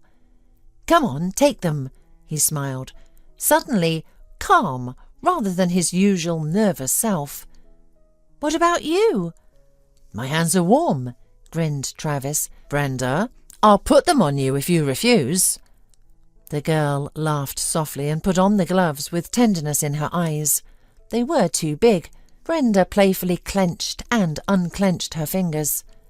"Thank you, they're warm." She looked into Travis's eyes. "I was right, telling you that Tin Man had a huge heart." Travis really wanted to ask what had happened in her family. More than that, though, He wanted to help her. He wished Brenda would always smile genuinely, not hide behind a mask. "Travis, there you are. Mr. Neville decided to give us a lift. Isn't it great?" The boy's mother came out of the gate, followed by the gym teacher. Travis glanced at the man, who was smiling broadly and genuinely. "Great," he drawled. "I need to gather more teachers around me, so I can become the favourite of my classmates faster. Maybe we should bring a math teacher." "Travis!" Helen shook her head. Brenda snorted with laughter. "Brenda, do you want a lift?" Mr. Neville offered. "No, we live close by, and I promised my brother I'd make a snowman. Now I can because I have gloves," said the girl cheerfully. "See you tomorrow, Travis." Travis slyly winked her goodbye, shoving his hands in his jacket pockets. The girl blushed again and waved with her gloved hand. In the car, the boy had an idea. He leaned forward between the passengers and the driver's seats. "Mum, we have to give away our Christmas tree, and if you haven't bought my Christmas present yet, I would rather accept the money. Is it okay? I have some saved, but it might not be enough." "What?" Helen gasped. "What kind of teenage rebellion is this? And why do you need money?" "Look, I don't know what happened at their family, but they have no Christmas tree, no decorations, and her brother is so sweet and small. He still believes in Santa Claus. He shouldn't lose his faith in miracles like that. I want to buy presents for them." The boy grew more passionate as he spoke, his thoughts tumbling out. Helen listened attentively, a mysterious smile on her face. "Travis, have you fallen in love?" she asked when the schoolboy finished his speech. "Mum, I just want to help her." Travis blushed deeply, sinking back into his seat. The gym instructor cleared his throat and joined the conversation. "Last year their father fell ill. He lost his battle with cancer quickly." Bill sighed, watching the road. "I don't know much, but I heard the relatives caused chaos at the funeral with their demands. Instead of remembering the deceased, they started fighting over property. Their aunt showed up, claiming their parents had always loved her more, that she deserved everything because of that. She took whatever wasn't nailed down. Zoe, their mother, was too devastated to fight back. She works at the market. I've seen her a few times. She's lost a lot of weight." After listening to the teacher, the boy looked at his mum expectantly. "Mum, that evil aunt even took their Christmas tree. By the way, what do we need such a huge tree for? We barely have room for it anyway. But it would make them so happy. Isn't that what holidays are about? Making people happy?" "What do you suggest? Just show up with a tree? That would be strange," Helen mused. "No," Travis smiled wider, sensing his mum's support. "I was thinking we could hire someone to play Santa Claus." "Why hire anyone?" Mr. Neville protested. "I've been told I make an excellent Santa Claus." Travis felt a surge of gratitude and even warmth toward Mr. Neville. "All right, let him look after my mum. He seems like a good man." "You know, I could be the snow maiden," Mum said excitedly. "And we'll make you, Travis, a reindeer," joked the gym teacher, glancing at the boy in the rear-view mirror. Travis clicked his tongue, deciding he'd think more about whether he wanted such a stepfather. Still, the mood in the car had brightened considerably. Bill Neville was even invited for tea, since he was now part of their holiday mission. From then on, Travis could hardly wait for the Christmas Eve. Mr. Neville found Zoe at the market and said about the planned surprise. He later said the woman couldn't hold back her tears when she heard their plan. School Christmas celebrations got a standing ovation, with Brenda shining especially bright. Before leaving school, Travis approached little Toto and shaking his hand asked, "What would you ask Santa Claus for?" The boy thought for a moment, then raised his innocent eyes at Travis. "I wrote him a letter. We all wrote them in class. Only I didn't send it, and I didn't let Brenda check it for mistakes, or she'd get upset." "Can you give it to me? I'll check it and send it," Travis offered. The high school student in his Tin Man costume inspired trust in the boy. He took the letter from his school notebook. "Here." Travis tucked the paper in his pocket and patted the boy's head. "Merry Christmas and Happy New Year to you. I'll make sure your letter gets delivered. But it's our secret, okay?" The little boy beamed and nodded. And so Christmas Eve came. While the world slept, a miracle visited Johnny's flat.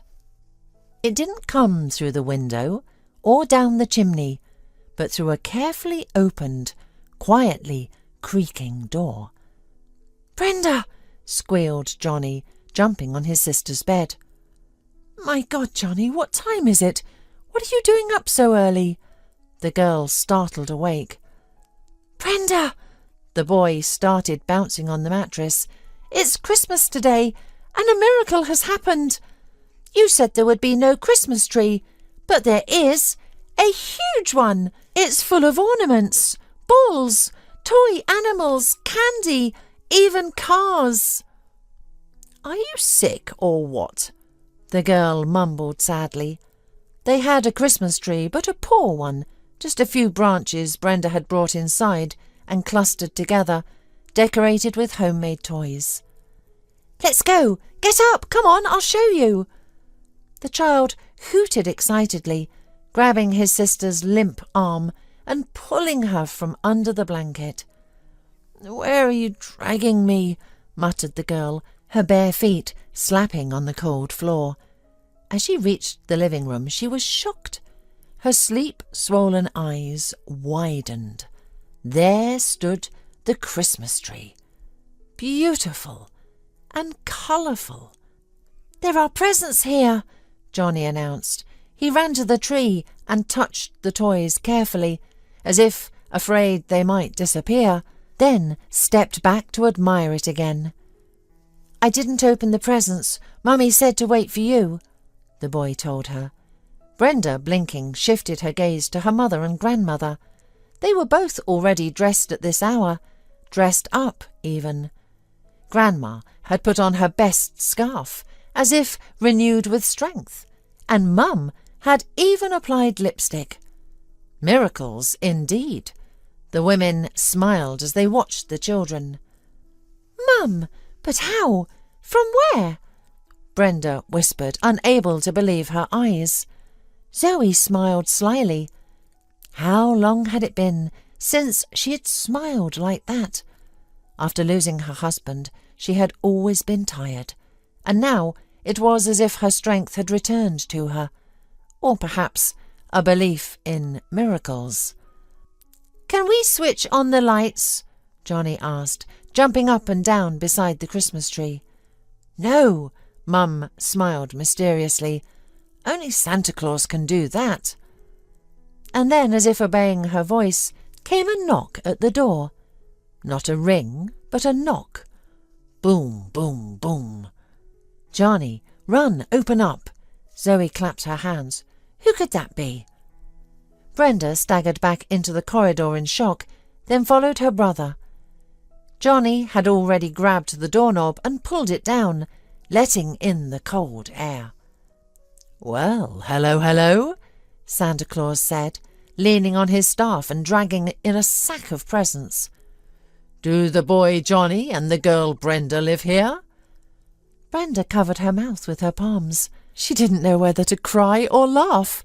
She recognized the PE teacher immediately, though naive Johnny clearly saw him as a real wizard. Next to Mr. Neville stood the Snow Maiden, their lovely, sweet-looking music teacher. How pretty she was in her blue coat. And then Travis entered the flat.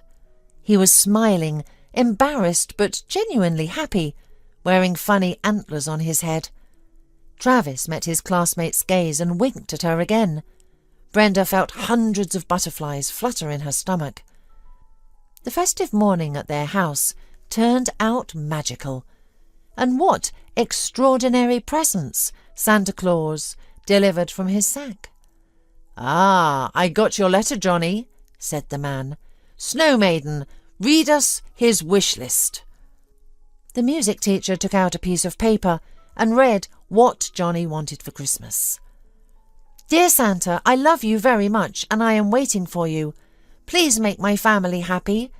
Bring Grandma a beautiful dressing gown because she has an old one. Perfume for Mum. She loves perfume. And for my sister Brenda, a beautiful princess dress. And you can give me nothing," the boy had written. While Helen read and Johnny's family fought back tears, Travis and Santa Claus were already distributing presents. In the bag were a dressing gown, perfume, and even a dress and cosmetics for Brenda. "Well, Johnny, for you, with such a kind heart, we chose presents ourselves," Santa Claus told the delighted boy, nodding toward the tree. "They're all yours." Johnny received a railway set with a cool train, a teddy bear dressed as a footballer, because Johnny dreamed of playing football, a new ball and new gloves. When it was time to bid farewell, Johnny hugged Santa Claus and Snow Maiden. Travis, as a reindeer, got a child's hug too. While Johnny was distracted by presents, Zoe quietly asked her guests, "Will you come to celebrate with us? We'll set the table. It's the least I can do to repay your kindness." "No repayment needed, but we'd love to spend the holiday together," smiled Helen. "I'll bring treats too." Bill nodded, giving the woman a tender look. All the guests left. Brenda, forgetting she was still in her pyjamas and barefoot, rushed after Travis to the stairwell. Her bare heels felt cold on the entryway floor. "Travis!" she called out. The boy turned back to her floor. "Why did you run out? You'll catch a cold," she scolded gently. Brenda stood on tiptoes, her heart pounding, and kissed him on the cheek. "Thank you," she breathed. "Thank you so much."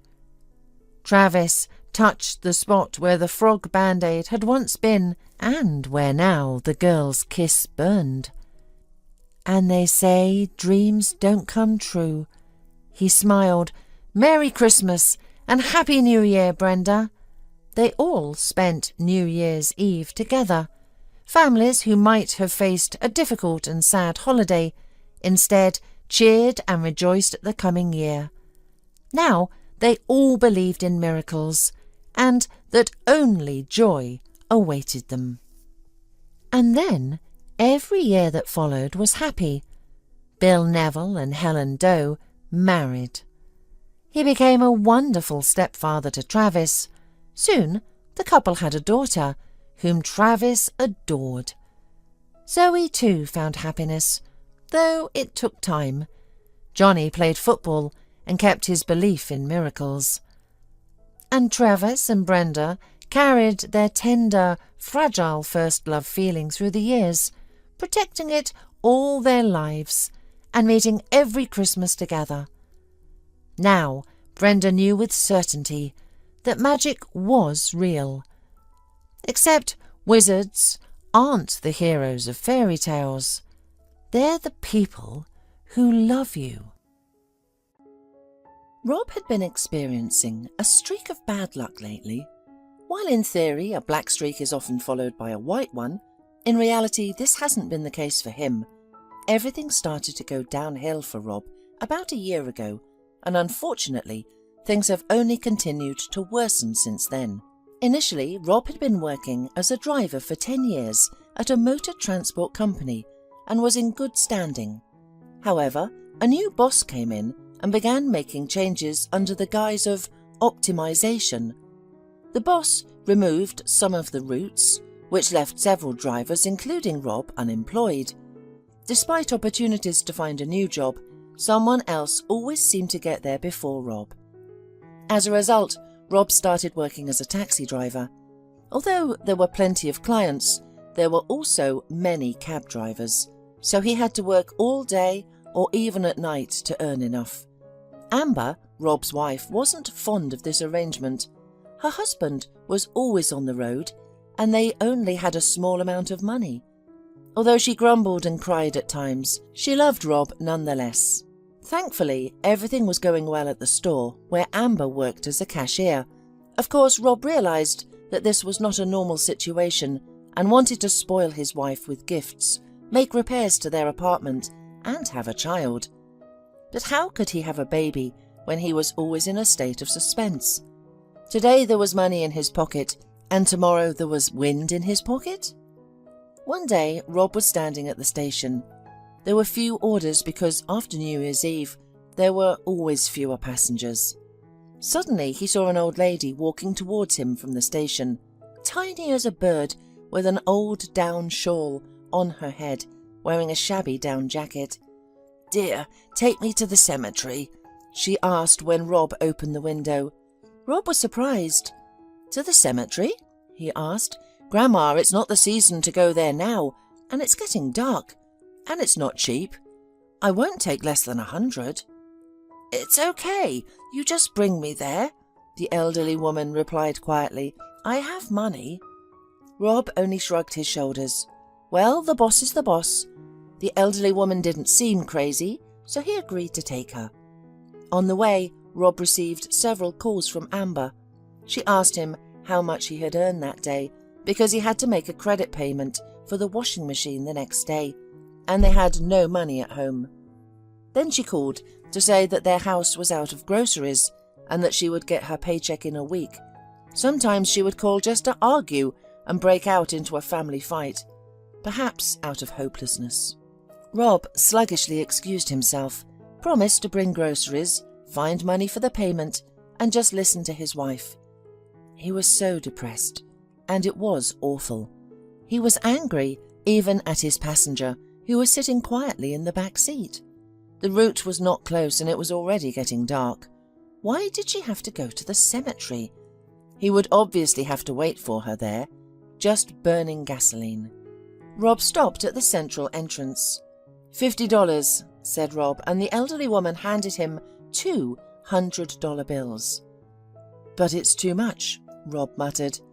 Take it all. I see you're a good man and you need it more than I do, the elderly woman quietly replied.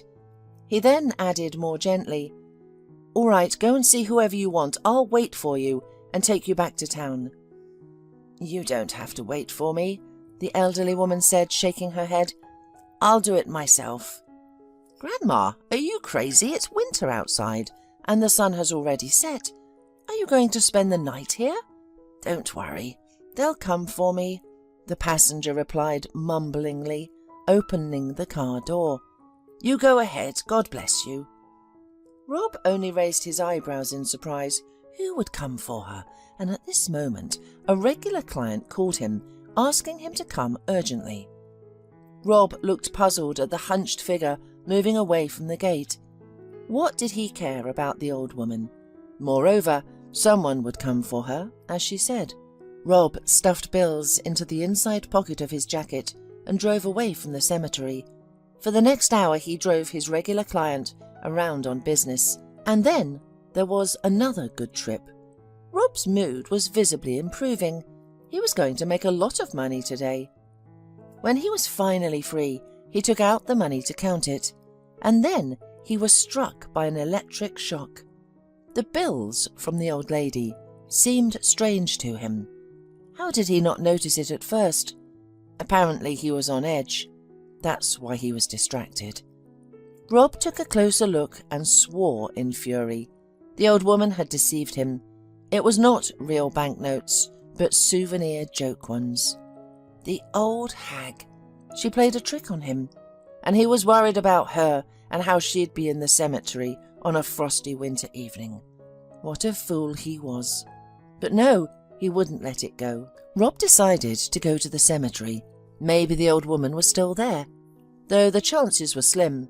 But Rob was driven by rage. He wanted to find the old woman. and shake her by the scruff of the neck for her bad jokes. He was at the cemetery when it got dark. His emotions had subsided a little, and Rob only shook his head. Why had he come here? The woman had obviously already left, just as she had said. Rob was about to drive back, and then, not far behind the fence, in the light of the moon near the cross, he noticed some movement. Goosebumps involuntarily ran down his back, but most fantastic assumptions suddenly appeared in his head, and he remembered his childhood fears. What if this elderly woman was a ghost, a dead woman? After all, he had heard so many stories in his life when dead people came into contact with living people and then returned to their graveyard. Rob shook his head, as if chasing away all his fears. What did he think up? Was he, a grown man, afraid of some scary stories? Of course not. She probably just didn't know what real money looked like and got confused.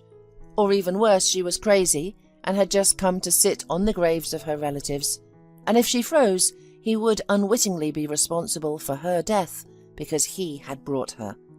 These arguments seemed convincing to Rob. He got out of the car and headed resolutely towards the cemetery. It was night. Silence and murky moonlight glided along the only cleared path. Rob walked, gazing into the darkness, to the place where he had seen some shadow 5 minutes ago. The man stopped in indecision. Footprints were separated from the path, buried in a deep snowdrift. Apparently, the elderly woman had passed through here. But where is she? Damn it, Rob cursed quietly. Where did she go? If I find her, I don't know what I'll do with her because of all my worries. Suddenly, the cloud that covered the edge of the moon sailed farther across the dark sky, and the cemetery was flooded with yellow light. And then Rob saw the elderly woman. She was sitting 50 meters away, covered with snow, pressed against some monument. "Hey, Mum!" Rob shouted at her. "Are you alive there?" Hearing a human voice, the elderly woman shuddered and turned around. Squinting blindly, she tried to see who was calling her, but the frost was already doing its work, and therefore her lips did not obey. Her hands and feet froze. The old woman was freezing. "Have you completely frozen to death out there?" Rob got angry and climbed into the snowdrift. The snow was more than knee-deep. Rob reached the old woman and touched her shoulder. The old woman looked at him and tried to say something, but her lips only moved soundlessly. Rob felt no anger towards the old woman for her deception. He even felt sorry for the poor woman. What could have happened to her that she decided to freeze in the cemetery? Rob examined the inscription on the monument closely. It was the burial site of a woman about 40 years old, perhaps a relative of hers, or even her daughter, Rob thought. "I'm sorry, but you're not going to the grave for nothing. You still owe me," Rob said, before picking her up and dragging her across the snowdrift to the path. The elderly woman didn't speak, but shook, and tears streamed down her face. In the car, Rob poured some hot tea from a thermos and gave her a drink himself. After about 5 minutes, the woman felt a little better. "Why did you come here?" she whispered. "I've told you not to." "Are you kidding?" Rob grinned. "First of all, I couldn't get it out of my head that I left an old woman in the cold at the cemetery. And secondly, you deceived me." "Yes, I'm sorry," she replied quietly. "No one was going to come for me, and I decided to stay here next to my daughter." "You mean to freeze?" Rob clarified sharply. The elderly woman lowered her eyes and nodded. "What happened in your life that made you decide to do something like that?" Rob whistled in surprise. "But no, by deceit, I meant something else. You deceived me in another way. You gave me fake money." "What fake money?" gasped the elderly lady. "It can't be. The director himself gave it to me. You must have gotten something wrong. I gave you the money out of the goodness of my heart, even more than you asked." "Really? Out of the goodness of your heart? Was I wrong?" Rob got angry. That's it. Enough. Let's go to the police. Let them deal with you there." "No, not the police," sobbed the old woman. "They'll take me back to the nursing home again, and I can't stay there. It's better to leave me here. I want to die next to my daughter. I'm ready for that, and I want that. As for the money, I'm sorry if I cheated. It's not out of malice. Here, take this. It's not expensive, but it's still worth something." She pulled out of her pocket a silver chain with an angel-shaped pendant. "This belonged to my daughter Judith," the woman said, wiping away her tears. "I gave it to her when she was in school. I found it after her death, and it's been with me ever since, but now I don't need it." She held out the chain, her hand trembling, tears streaming down her face. Rob felt a pang in his chest. The elderly woman didn't seem like a liar. "Put the chain back in your pocket," he said. "Let it be with you, and forget about the money. I believe you didn't mean to deceive me. Probably you yourself have been a victim of deceit. Tell me about yourself. What's your name?" "My name is Margaret Collins," the woman answered calmly, sighed, clasped the chain in her dry palm, pressing it to her chest. "After my daughter and son-in-law died, I've been living in a nursing home, but it was unbearable there, so I decided to take matters into my own hands." "Why is it unbearable in the nursing home?" Rob asked, looking thoughtfully at Mrs. Collins. Sadly shaking her head, she began to recount her story. Mrs. Collins had lived in the village her entire life. Her husband died when she was young, and she raised her daughter Judith alone. Judith was intelligent and beautiful, and graduated from the college in the city, where she met her future husband. They eventually got married, and Mrs. Collins prayed every day that happiness would not leave her daughter's house. Judith and Mark enjoyed a good life together, but one disappointment was that they were unable to have children. However, they eventually grew accustomed to the idea that they lived only for each other, and continued to love each other no matter what. As Mrs. Collins' health began to deteriorate, her daughter brought her to live with her in the city. Mrs. Collins lived with her daughter and son-in-law for 2 years, and everything was normal. However, a terrible accident occurred. Judith and Mark went on vacation, and on a serpentine road, the bus they were travelling in went down into a ravine. Many people died, including Judith and Mark. Mrs. Collins buried them herself, which was a difficult and painful experience, but she managed to hold herself together and take care of everything that needed to be done. After the funeral, Mrs. Collins was left with no strength. When a young girl appeared in the apartment, claiming to be Mark's daughter and having all the rights to the apartment, Mrs. Collins didn't argue. There was no point in arguing, as the girl really resembled her late son-in-law. It turned out that Mark had a will signed by him, and it indicated that things were not smooth between him and Mrs. Collins's daughter, and it was unclear whether Judith knew about his illegitimate daughter. Now, no one can say. Mrs. Collins decided to go to the nursing home herself, and everything worked out well for her. She called the social office, inquired about a place, and was told that there was just one vacancy. The nursing home was ordinary, but Mrs. Collins did not need luxurious apartments. She was a country woman, accustomed to living simple. Mrs. Collins would have gone to the village, but she had sold her house, and her daughter and son-in-law did not have enough money for a new car. That was why her only option was to go to the nursing house. However, soon Mrs. Collins realized that the nursing home was called a house of mercy only on paper. In reality, it was like a very ordinary prison.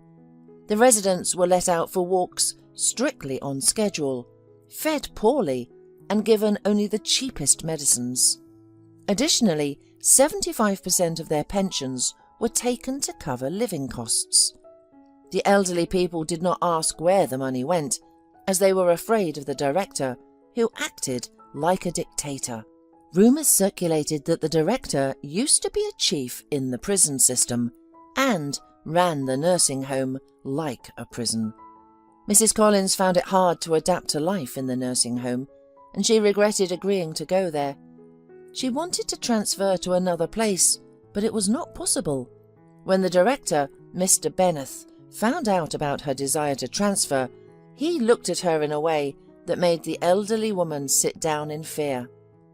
And then the director suddenly began to wonder how much money the tenants had saved from the 25% of their pension they had given him. The director expressed that it would be better to exchange everything for large bills. Since the elderly residents had nowhere to spend smaller denominations, and larger bills were safer. Consequently, they gave Mrs. Collins those fake bills, and she herself was unaware that something was amiss with the paper and blindly accepted it. And then one day Mrs. Collins felt incredibly sad and questioned why she even continued to live. She had no relatives in the world and nowhere to spend her money. The final straw was the death of her friend, with whom they shared the room. The neighbour had a hypertensive crisis, yet instead of calling an ambulance or administering medicine, the nurse simply brought her a wet towel to put on her forehead. The neighbour died the next morning. This experience led Mrs. Collins to contemplate her own life and to question why she was waiting for death in a cage. On the morning of the nursing home inspection, the elderly residents were intimidated and warned not to complain. They were all washed and redressed and allowed to watch TV in the hall. The inspectors saw clean and content elderly residents watching movies. The elderly people saw how warmly Mr. Benneth greeted the inspectors, and so they all stayed quiet and with feeling helpless. Mrs. Collins sat in the hall, staring at the front door, wishing she could escape. Where to? She didn't know. However, it was winter outside, and she didn't have any warm clothes. At that moment, a worker came into the nursing home. She took off her jacket and shawl at the entrance and went to the kitchen with the orderlies. The elderly people were left unattended for a while. Mrs. Collins seized the opportunity, grabbed the woman's clothes and ran outside. After putting on the down jacket and shawl, she ran to the nearby bus stop. The other old men watched through the window as if blessing her. At least one of them would escape.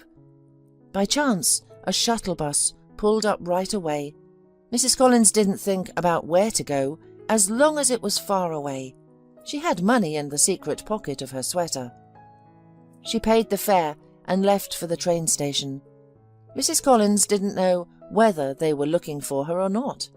They probably hushed it up at once so that there would be no embarrassment in front of the inspectors. Mrs. Collins wandered around the station thinking, yes, her daughter was calling her. She got into a cab.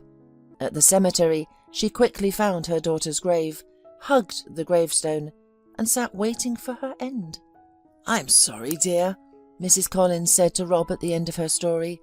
"I gave you the money out of the goodness of my heart, and I didn't know that they were fake."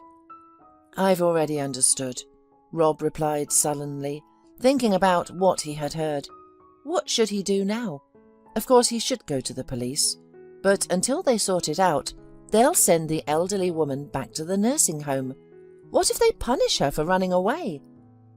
"All right, darling, forgive me if you can," Mrs. Collins said quietly. "I'll go now." "Where to?" Rob was surprised. "Back to my daughter."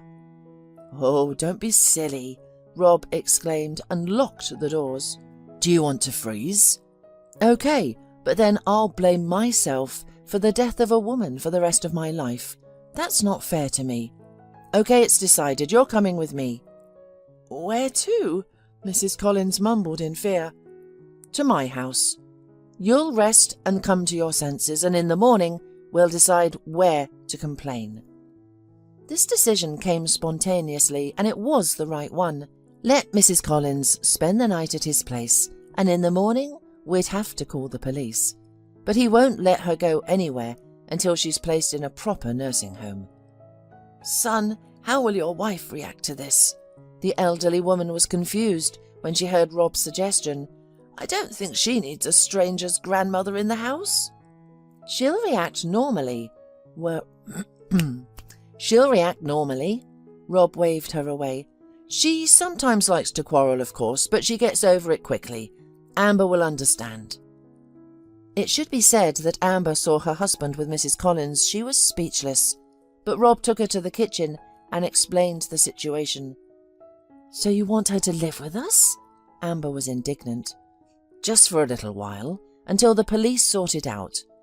"Well, I felt sorry for the old woman." Amber grinned and thought, "Well, let her spend the night and then we'll see." Mrs. Collins was standing in the hallway, realizing that she was not welcome here either. Meanwhile, Amber looked out of the kitchen. "Take off your outer clothes. Let's drink tea," she called to the elderly woman. Mrs. Collins hesitantly took off her jacket and shawl, and then Amber gasped. "Mrs. Collins? Is that you? Don't you recognize me? It's Amber Gibson." "Are you Helen and Ben's daughter? From our village?" "Well, yes," Amber nodded, and then it was Rob's turn to be speechless and not understand anything, while the women embraced. It turned out that Mrs. Collins was from the same village as his wife. The elderly woman lived next door to Amber's parents. So now the ice has finally melted in communication. Amber warmly accepted Mrs. Collins, fed her, gave her a drink, helped her bathe, and then put the elderly woman to bed in the living room.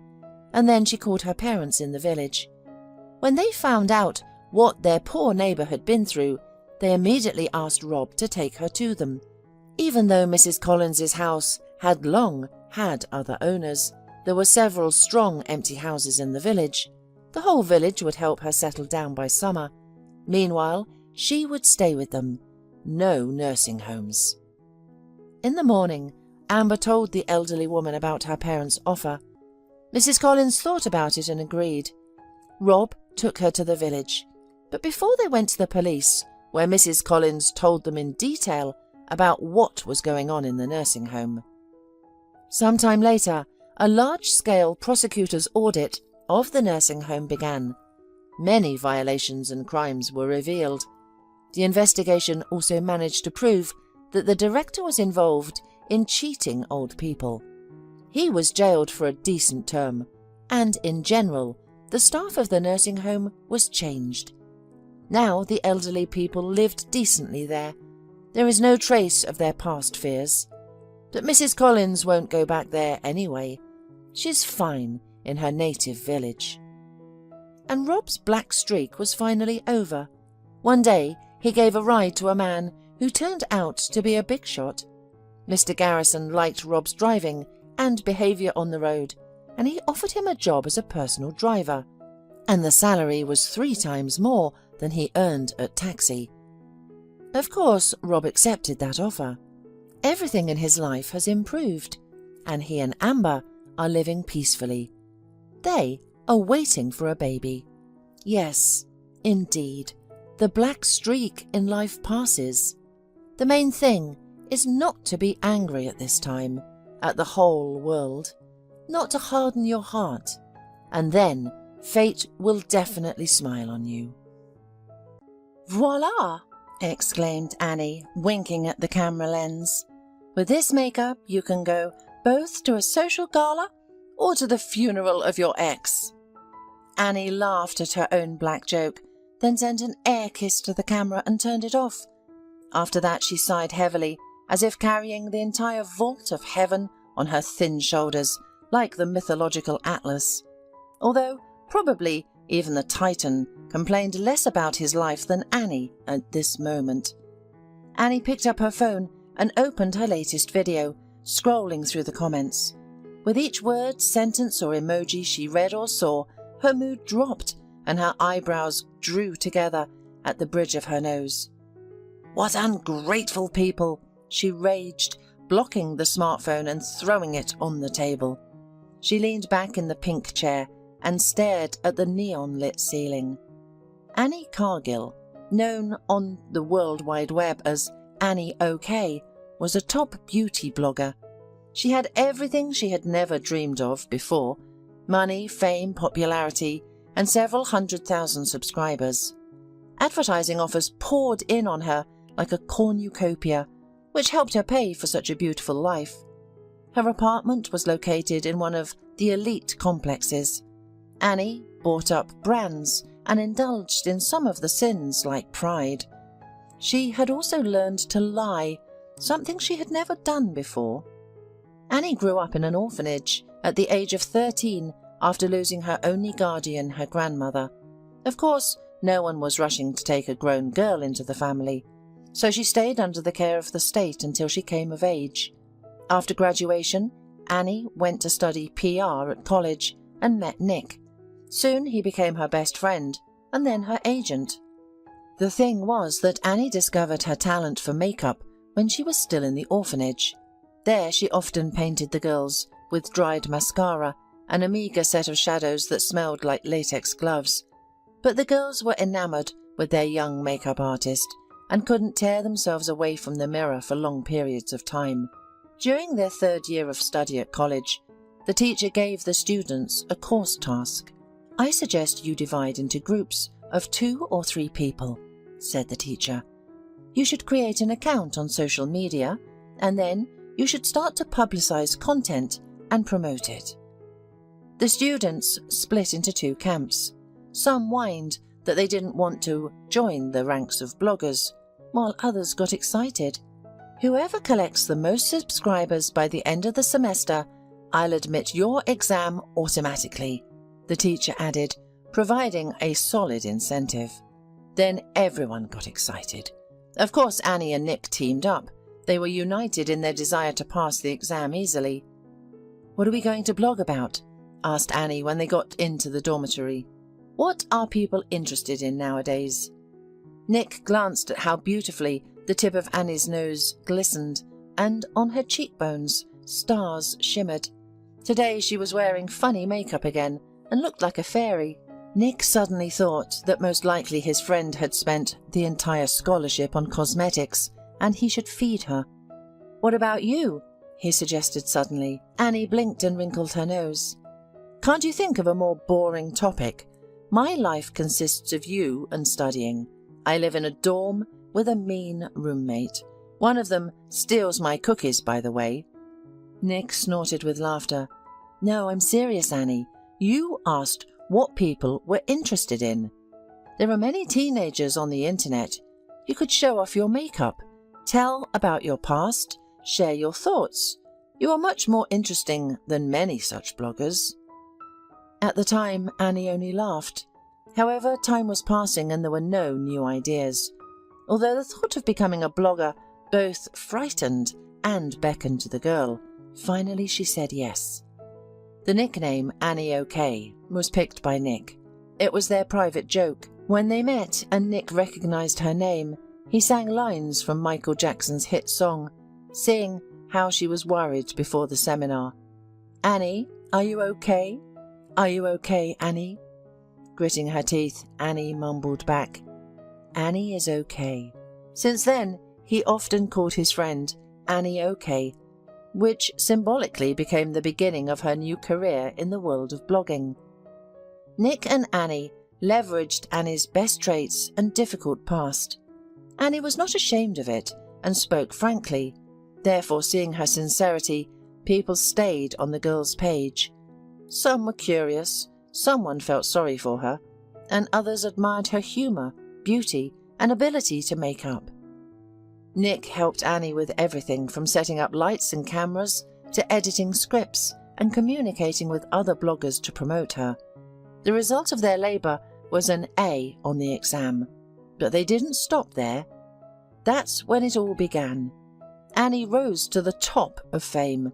By the end of college, she had become a popular influencer and not the last person in the beauty world. Now, she didn't even buy cosmetics. They were sent free of charge by well-known brands, but only if she put on makeup with their product. As a result, Annie changed. She tasted the forbidden fruit. But not from the tree of knowledge, but from the tree of fame. She revelled in it and eventually crossed the line. Annie was recently involved in a scandal or two. Therefore, instead of admiring Annie's new pictures and videos, people discussed in the comments what a wretch she had become. I subscribed to Annie a long time ago when she joked a lot and talked about life in the orphanage. I learned makeup from her lessons. However, now I don't trust her. Unsubscribing, someone wrote in the comments. How fame changes people. Annie OK used to be the sweetest blogger, and now she's just like everyone else, another subscriber wrote. And such comments appeared with each passing day. Worse still, sponsors began to back out. Not all of them, of course. Some liked the black PR as well, but most of them withdrew their offers, not wanting to smear their reputation. The thing was that Annie, in a purse for big money, agreed to advertise a bad product, although Nick tried to talk her out of it. As a result, the cosmetics, which she carefully promoted, caused skin and health problems for her subscribers. One even ended up in hospital with chemical burns. To make matters worse, Annie's boyfriend Mark, also a blogger and athlete, publicly shamed her. He posted a video where she spoke badly about the subscribers who went to the hospital. Am I to blame for this? If they, like a herd of blind and stupid sheep, are ready to spend money on everything that bloggers advise, then I advise them to buy books and train their brains instead. And I didn't force them to buy those cosmetics. Annie said all this in her heart, on her emotions, because it was her first public scandal. And of course, she did not know that Mark filmed her on the phone and broadcast it. So the guy decided to declare their breakup and, as they say, catch the hype. Suddenly the phone rang. Annie saw Nick's name and pouted. Only do not read me morals again, please. She threw instead of, hello, yes, I admit you were right. Mark used me for the sake of hype, and it was a mistake to advertise cosmetics. Are you happy now? Nick snorted, and then to Annie's surprise, calmly asked, Annie, are you okay? Annie blinked and then sobbed. Annie is not okay at all. The girl was relieved by this short dialogue. It was as if she could briefly go back to a past where she wasn't such an evil idiot. Annie, I figured out how to whitewash your reputation, she informed her friend and agent. Annie sniffed and perked her ears. I'm all ears. There is an annual charity event at the Children's Hospital, and you have been invited to attend as an animator. Hospital? The blogger gasped. But there are sick people there. Well, that's the point of the existence of the hospitals, replied Nick sarcastically. Gather people in wards and then treating them. No, you don't get it, Annie said, wrinkling her nose in distaste as she looked at her manicure. I don't want to get any illness or rashes. How am I supposed to put on makeup afterward? And it's going to be difficult for me to act on camera, you know. When I see sick kids, it makes me squeamish. I've had it since the orphanage. I hate hospitals. I was sent there a couple of times. The nurses treated me and the other kids from the orphanage badly, like we shouldn't get used to the good life. And, by the way, some of the children come there with shingles. No, I can't go back there. Are you done? Nick yawned into the phone. Anyway, the event is this Sunday in the morning, so no clubs on Saturday.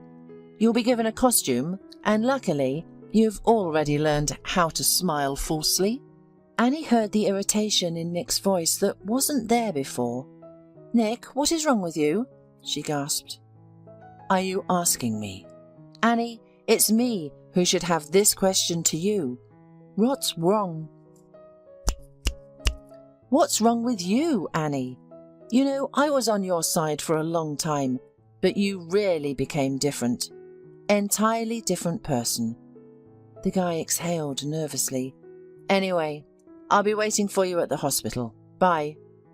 Then he hung up the phone, and Annie stared blankly at the wall in front of her, thinking about her unpleasant situation. A couple of days later, on Sunday morning, Annie stood in the room where the medical staff usually rested and looked at her reflection with horror. "It's a complete nightmare," she grumbled, looking at the fairy costume. The outfit included a lettuce tutu skirt, a kind of shiny leotard taken from some gymnast, wings that dangled behind her back, and a magic wand with a star on the end. Annie thought sarcastically that the costume was 99% synthetic and another 1% shame. "Okay, Annie, okay. Pull yourself together," the blogger said, taking a deep breath and then smiling radiantly. Her lips trembled and the smile almost came off like a mask when she remembered Nick's words. "You've learned to smile falsely." The combative attitude nearly left Annie, but she picked herself and her wand up and walked out into the hospital corridor. The children were gathered in the playroom. Animators were already walking among them, a pirate, a panda, and a princess. The fairy slipped into the crowd and began posing for the cameras. She smiled at the children, rubbed their hair, and even hugged some of them, feeling a strange feeling. Annie didn't like it here. She felt bad.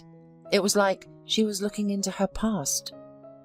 Suddenly, among the clamouring, enthusiastic patients of the children's hospital, she noticed one girl with short hair and wearing old clothes. She sat on the sidelines, watching the festivities like a spectator, not wanting to participate. During the whole time, the girl never smiled or said a word. Annie squinted at the child, feeling vaguely uneasy, as the little girl looked at the fairy with a pensive gaze. "This is a silent one, Molly. She doesn't talk," said the nurse, who was standing next to the blogger. "Really?" Annie blinked. "Why? From birth?"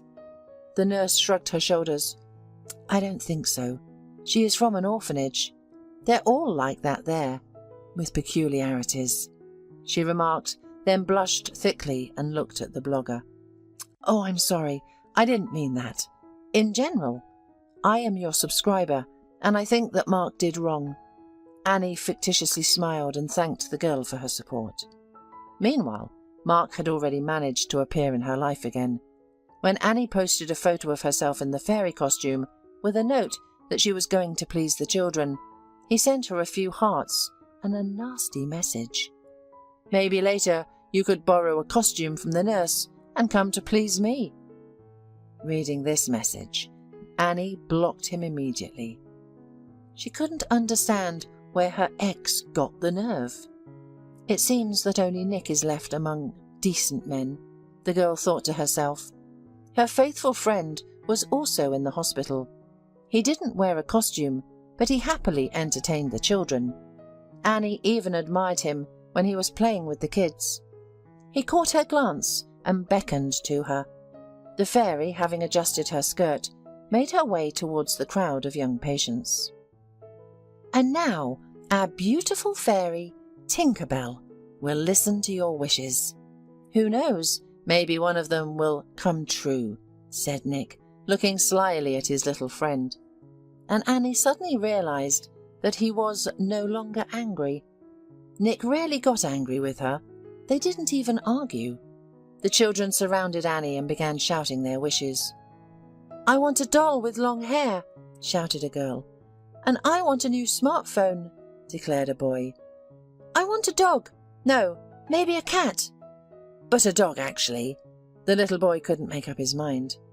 The fairy patiently nodded and waved her magic wand, assuring them that she would try to fulfill their wishes. But for the magic to happen, you must behave well, and also be brave and strong. Drink your medicine and obey the doctors, Annie said. Also, your wish must come from the heart and be cherished, you know? Then suddenly, someone pulled her skirt. Annie turned around and saw the same girl named Molly, who had been sitting lonely in the corner. Annie remembered that Molly didn't speak and felt uncomfortable. The girl pointed with her hand for Annie to lean closer. Annie hesitated, then carefully squatted down to the girl's level. To her amazement, the little girl took a breath and spoke. "Dear, beautiful fairy," the girl began politely and leisurely, "could you fulfill my most cherished wish?" Unable to speak, Annie nodded. The girl's face lit up with a smile, transforming her previously frowning expression. "More than anything, I want to see my brother again. He promised to come back to me when winter came, but he never came." Annie swallowed nervously as she looked at the little girl, who froze in anticipation, folding her arms in a dignified manner. Meanwhile, the girl nodded at the magic wand. "Will you wave it to make it happen?" Annie, coming out of her daze, waved her wand, her hand and heart trembling. The little girl's wish was not like other children's requests for toys or pets, but for a brother. Annie played with the children for a while longer, but Molly remained on her mind. She didn't know why, maybe because of her past, or the little girl's huge and sincere eyes that looked at her with hope. Annie unexpectedly found herself wanting to fulfill that hope. The next day on Monday she went to the orphanage. On the way she expressed her thoughts to Nick. They can't separate siblings, it's not legal. Maybe she just considered someone her brother, suggested Nick, sitting behind the wheel.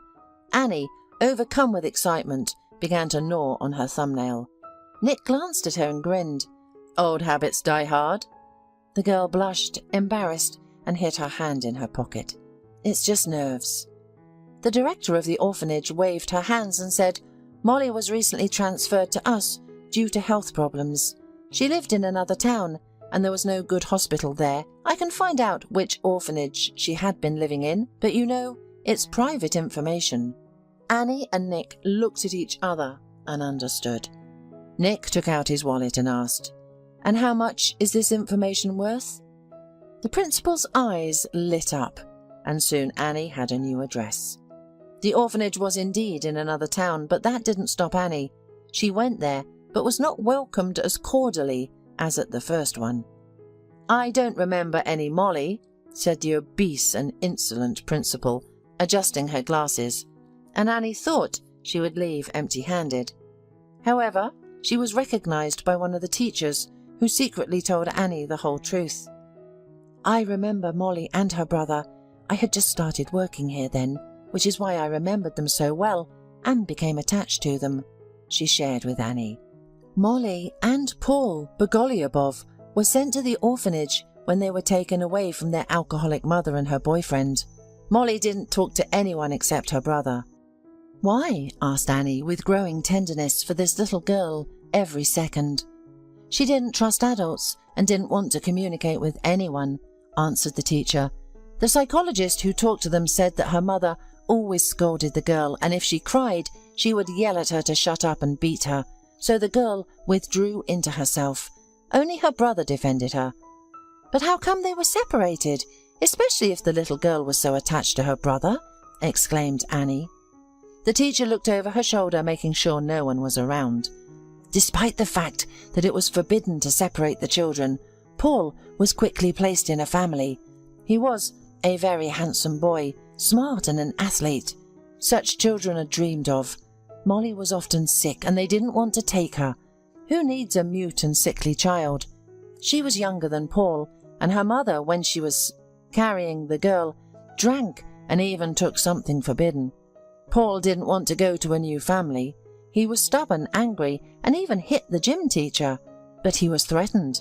They said he had to go. They explained that then Molly could also be taken away to the family, and soon.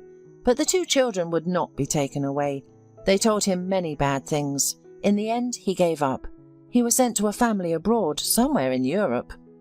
The teacher pressed her lips together unhappily. "I'm sure that the principal sold our Paul like a thoroughbred horse," she grumbled, shaking her head. "I haven't heard from him since." "Thank you." Annie thanked the woman, and then on impulse, she hugged her. The teacher shuddered and then even wept, saying, Believe me, I also wish them well, but I am just a little person." Annie returned, filled with determination to fulfill the girl's wishes, and she did what she knew how to do. She made a splash on the internet.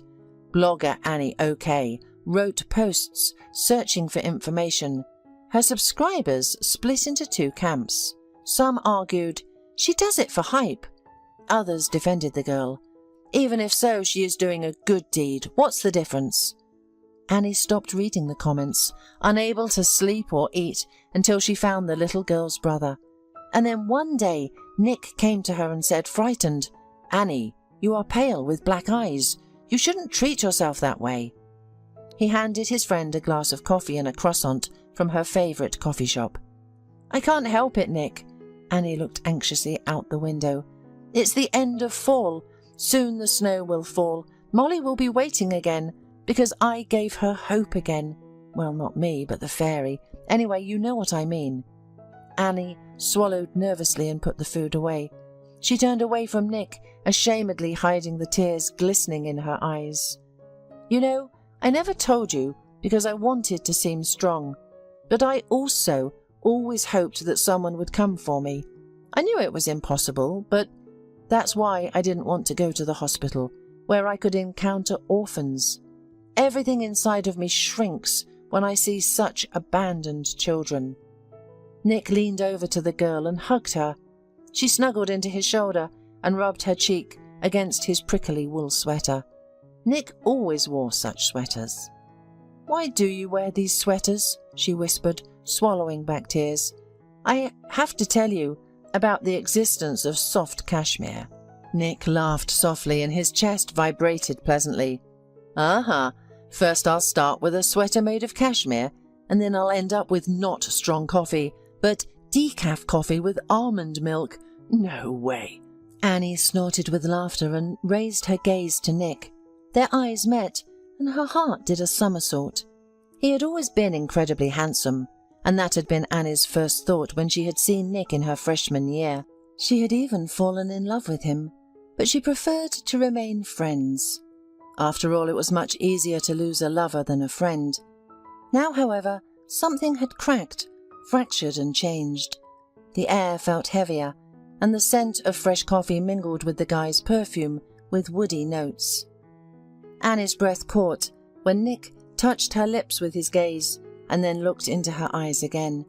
His brown eyes darkened. "Annie, I want to say, a long time ago, in general," he began huskily, and at that moment Annie's phone rang. She abruptly pulled away from her friend and grabbed her smartphone. "Hi," she said nervously, then jumped up. "What? Really? No way. Yes, of course it is. Yes." When she hung up the phone, tears were streaming down her cheeks. "Nick, I found him," she whispered, and then she threw herself into the arms of her best friend. "He lives in Germany, and he was looking for his sister, but when she was transferred to our city, the string broke. He was so nervous and seemed happy. I can't believe it. It worked." Nick only sighed, holding Annie close to him and thinking about the fact that his confession had failed again. However, he had been waiting for this moment for many years and could wait a little longer. "Molly, you have visitors," the teacher called the little girl. She was leafing through a book lying on the floor. The girl nodded, stood up, fixed her skirt and followed the woman. She was often taken to see someone, doctors, psychologists, potential parents. She had gotten used to it, like brushing her teeth or braiding her hair. The girl entered the office and looked up, freezing in place. There stood the fairy from the hospital, with her brother by her side. "Molly," whispered Paul, taking a step forward. "Molly, I'm sorry. I've been looking for you. I swear, Molly didn't let him finish. She threw herself into his arms, sobbing. Annie, witnessing the scene, also burst into tears. Nick elbowed her in the side. "Miss Blogger, why aren't you filming the finale of this story?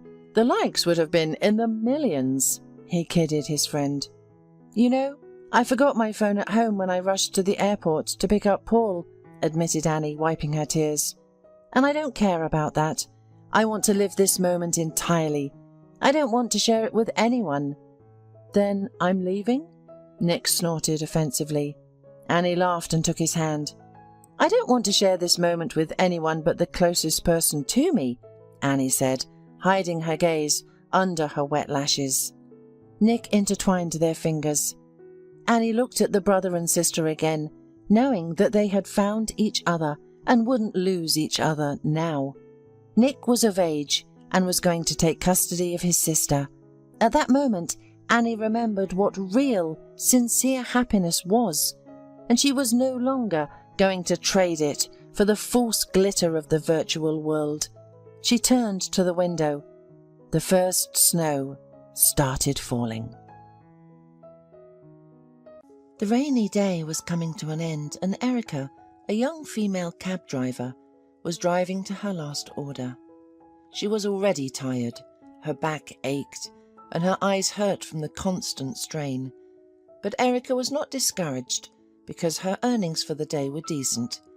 However, she still felt nervous, as she had dealt with a variety of passengers throughout the day, including 3 late passengers to the train station, drunken men from the bar who sang songs in the cab, mothers with small children, and teenagers in love.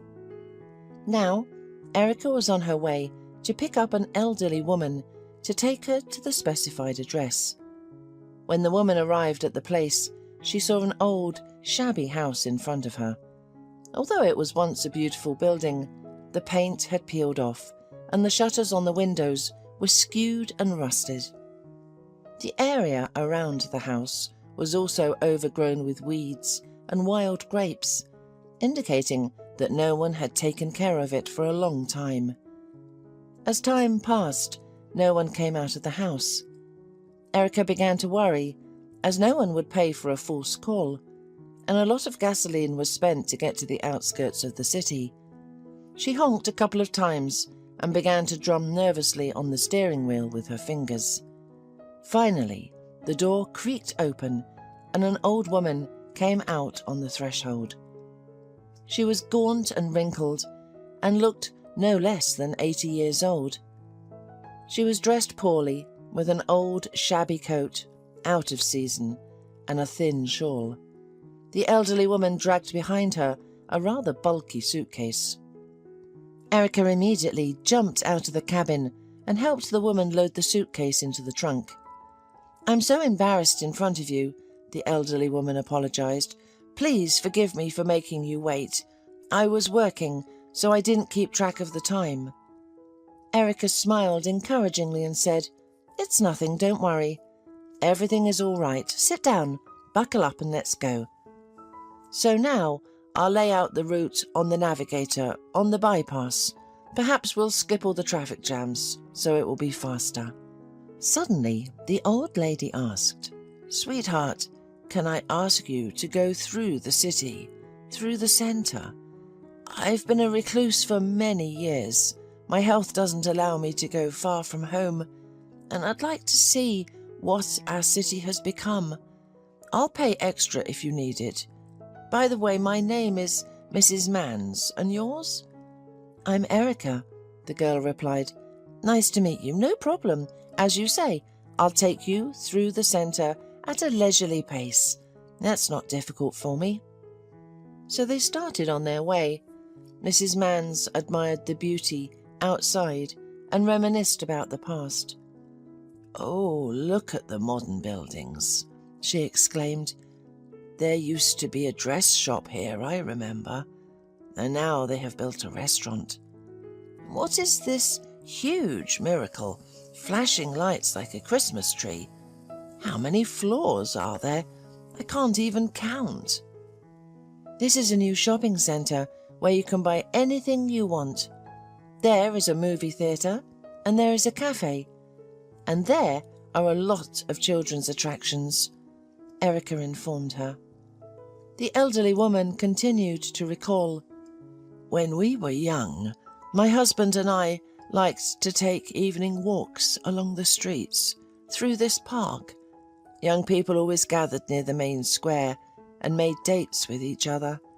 There was also a summer dance floor there. Ah, those were the days. I worked in the court as a secretary, and Bill was a teacher. He taught math at school. My husband's hands were golden. He built our house himself, and we did everything together. We didn't have children for a long time. God didn't give them to us, and then Cindy was born. How happy we were. Words can't describe. I never imagined that I would be alone in my old age. The elderly lady sighed, and Erica cautiously clarified, "So, what about your daughter? Where is she now?" Mrs. Mans wiped away a tear and said, "Oh, it's a long story, Erica. She had an unhappy love affair and disappeared. She renounced us and quarrelled with her father. We never saw each other again." "Oh, my goodness, look, what a beautiful church." Saying this, the elderly woman turned to Erica and asked, "And you, my dear? How did you get into such a difficult profession? It doesn't seem to be a woman's business. It's the first time I've seen a woman behind the wheel, to be honest." Erica waved her hand dismissively and replied, "Well, Mrs. Mans, life happens that way. I was left without parents. My mum died when I was 8, and I grew up in an orphanage. When I fell in love, got pregnant, and Gregor turned out to be a scoundrel. He left me as soon as he found me, afraid of taking responsibility, so I was left pregnant and alone. As for cars, I've loved them since I was a kid, so I learned to drive. I enjoy it, and they pay me good money." Mrs. Mans shook her head sympathetically and said, "So you're not just a female taxi driver, but also a pregnant taxi driver. Poor you, my sorrowful one. It will be difficult to take care of a newborn alone. Is there no one to help you?" Erica just smirked and replied, "I'm used to it. I'll manage. I'll save up money for the baby and childbirth. Besides, my profession will always provide for me." As they arrived at their destination, a grey public building with a high fence, Erica read the name on the gate and gasped. It was a nursing home. She felt unbearably sorry for the poor elderly lady who was forced by loneliness and illness to move there. Erica turned off the car and helped Mrs. Mans out. Then Erica took out her suitcase and brought it to the gate. The elderly woman lowered her head and said, "All right, Erica, this is my final stop. I'm here forever. The only good thing is that I won't be here long because I'm so sick. Goodbye, my dear. Take care of yourself and your baby, and never push him away from you, no matter what happens, so as not to be like me, unneeded by anyone." The girl's heart snapped, and tears came to her eyes. She hugged the old woman and whispered, "Mrs. Mans, can I visit you?" The woman only waved her hand and said, "Go away, never mind, you have your own worries." The woman began to take out a worn purse to pay, but Erica waved her hands and said, "No, no, put it away. I will not take money from you. Good day to you." She quickly got into the car and drove away, so as not to hurt her soul even more. In the evening, after a quick snack and a shower, the girl finally stretched out her swollen legs and hoped to sleep, but she couldn't. Before her eyes stood the unhappy Mrs. Mans, waving goodbye to her. Lord, how pitiful for her. Tears are coming to my eyes. A pleasant, intelligent woman, and she was left all alone. What a daughter she has who has completely forgotten her mother. It's incomprehensible. Erica closed her eyes and began to go over the fragments of her unhappy childhood. Erica's mother had died very early. Despite this, the period spent with her was the best of her life. Her mother's name was Cindy, and she worked as a cleaner in a roadside cafe. She was always exhausted to the limit. In addition, the hated stepfather significantly poisoned their lives. Tom drank, debauched, called Erica an alien brat, and beat her mercilessly. The mother felt sorry for the girl and tried to protect her. The house was always tense with an agitated atmosphere. Cindy tried to pamper her daughter, secretly buying her sweets and toys so that her husband would not see. Erica begged for 100 times to divorce this sadist, crying, "Mummy, let's leave him, please. He is bad. He does not love us. I'm afraid of him. Why do we live with him?" The tormented woman only cried quietly and stroked the head of her child. "I know, my daughter, that Tom is not good, but we have nowhere to go. This is his home. Your mum is unlucky. I got involved with a scoundrel and everything went wrong. So you'll have to put up with it. We can't go nowhere." And then her mum died unexpectedly from a heart attack while at work. Her stepfather buried her, but his little stepdaughter was like a thorn in his side. The girl tried to stay out of his sight and would sometimes quietly hide under the bed to avoid being noticed by the drunken stepfather. Her life became unbearable as he continuously oppressed and abused her, calling her a sponger and a freeloader. Normal sleep and studying were out of the question. She often sought refuge with the neighbours from the tyrant until they finally called the guardianship service. Erica was immediately taken to an orphanage, and her stepfather was glad to be rid of her. In the orphanage, Erica had to fight to stand up for herself and was punished repeatedly for that. Over the years, she became a tough girl who loved cars and would confidently race on an old moped that the janitor, Mr. Collins, sometimes allowed her to use. The boys respected her, considered her a good friend, and taught her how to understand spare parts and rebuild the engine. Her appearance was also consistent with her character: a short haircut, sneakers, and a leather jacket. Nevertheless, Erica's face was beautiful, with deep brown eyes, plump lips, and dimples on her cheeks. Her smile was also charismatic. Many guys admired this brave and courageous girl, who could easily change the spark plugs and rebuild the carburetor. When the educators informed Erica that her stepfather had died in a drunken rage, she did not feel 1/100th of a fraction of sympathy for him. She even rejoiced that he was no longer on earth. After all, if not for his terrible attitude towards his mother, perhaps she would still be alive. She had been constantly on edge, and no heart could withstand such stress. After graduating from the orphanage, Erica was assigned a cramped, tiny apartment in an old building. At first, she was very upset. The sight was appalling: holes in the walls, hordes of cockroaches, shabby wallpaper, and broken chairs. However, it was not in Erica's character to give up. She did not sit idly by, and thanks to her friends, fixed it up. She plastered the walls, filled the holes with putty, and pasted fresh wallpaper. It became bearable to live there. Erica passed her driver's license exams for the first time. Then she got her driver's license and went to look for a job. It was difficult for her as a girl without driving experience. No one wanted to hire her. Finally, she was lucky enough to get a job as a driver forwarder for a small company. The woman owner cheerfully winked at her and said, "There is no such thing on earth that women can't handle." Erica turned out to be an excellent driver and always kept the car in good working order. Customers were satisfied, but the salary was not enough. Therefore, Erica decided to try herself as a cab driver.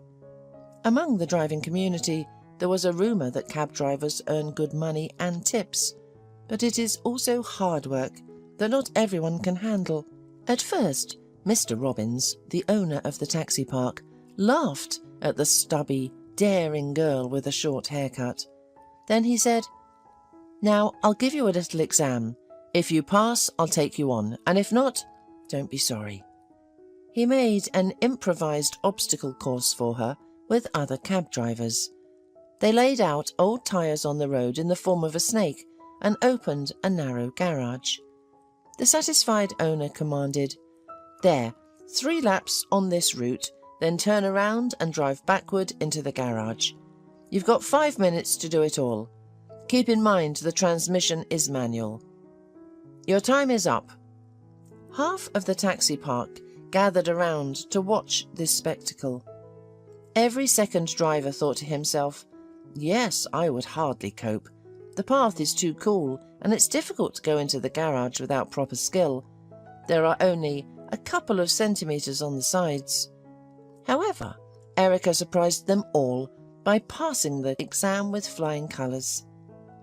The cab drivers thought that the girl would be confused and unable to pass the test, but that was not the case. Erica easily jumped into an old Ford, smiled, and without a single mistake completed the task.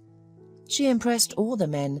Even Mr. Robbins opened his mouth and scratched the back of his head. "Yes, well done. A deal is a deal. I'll hire you.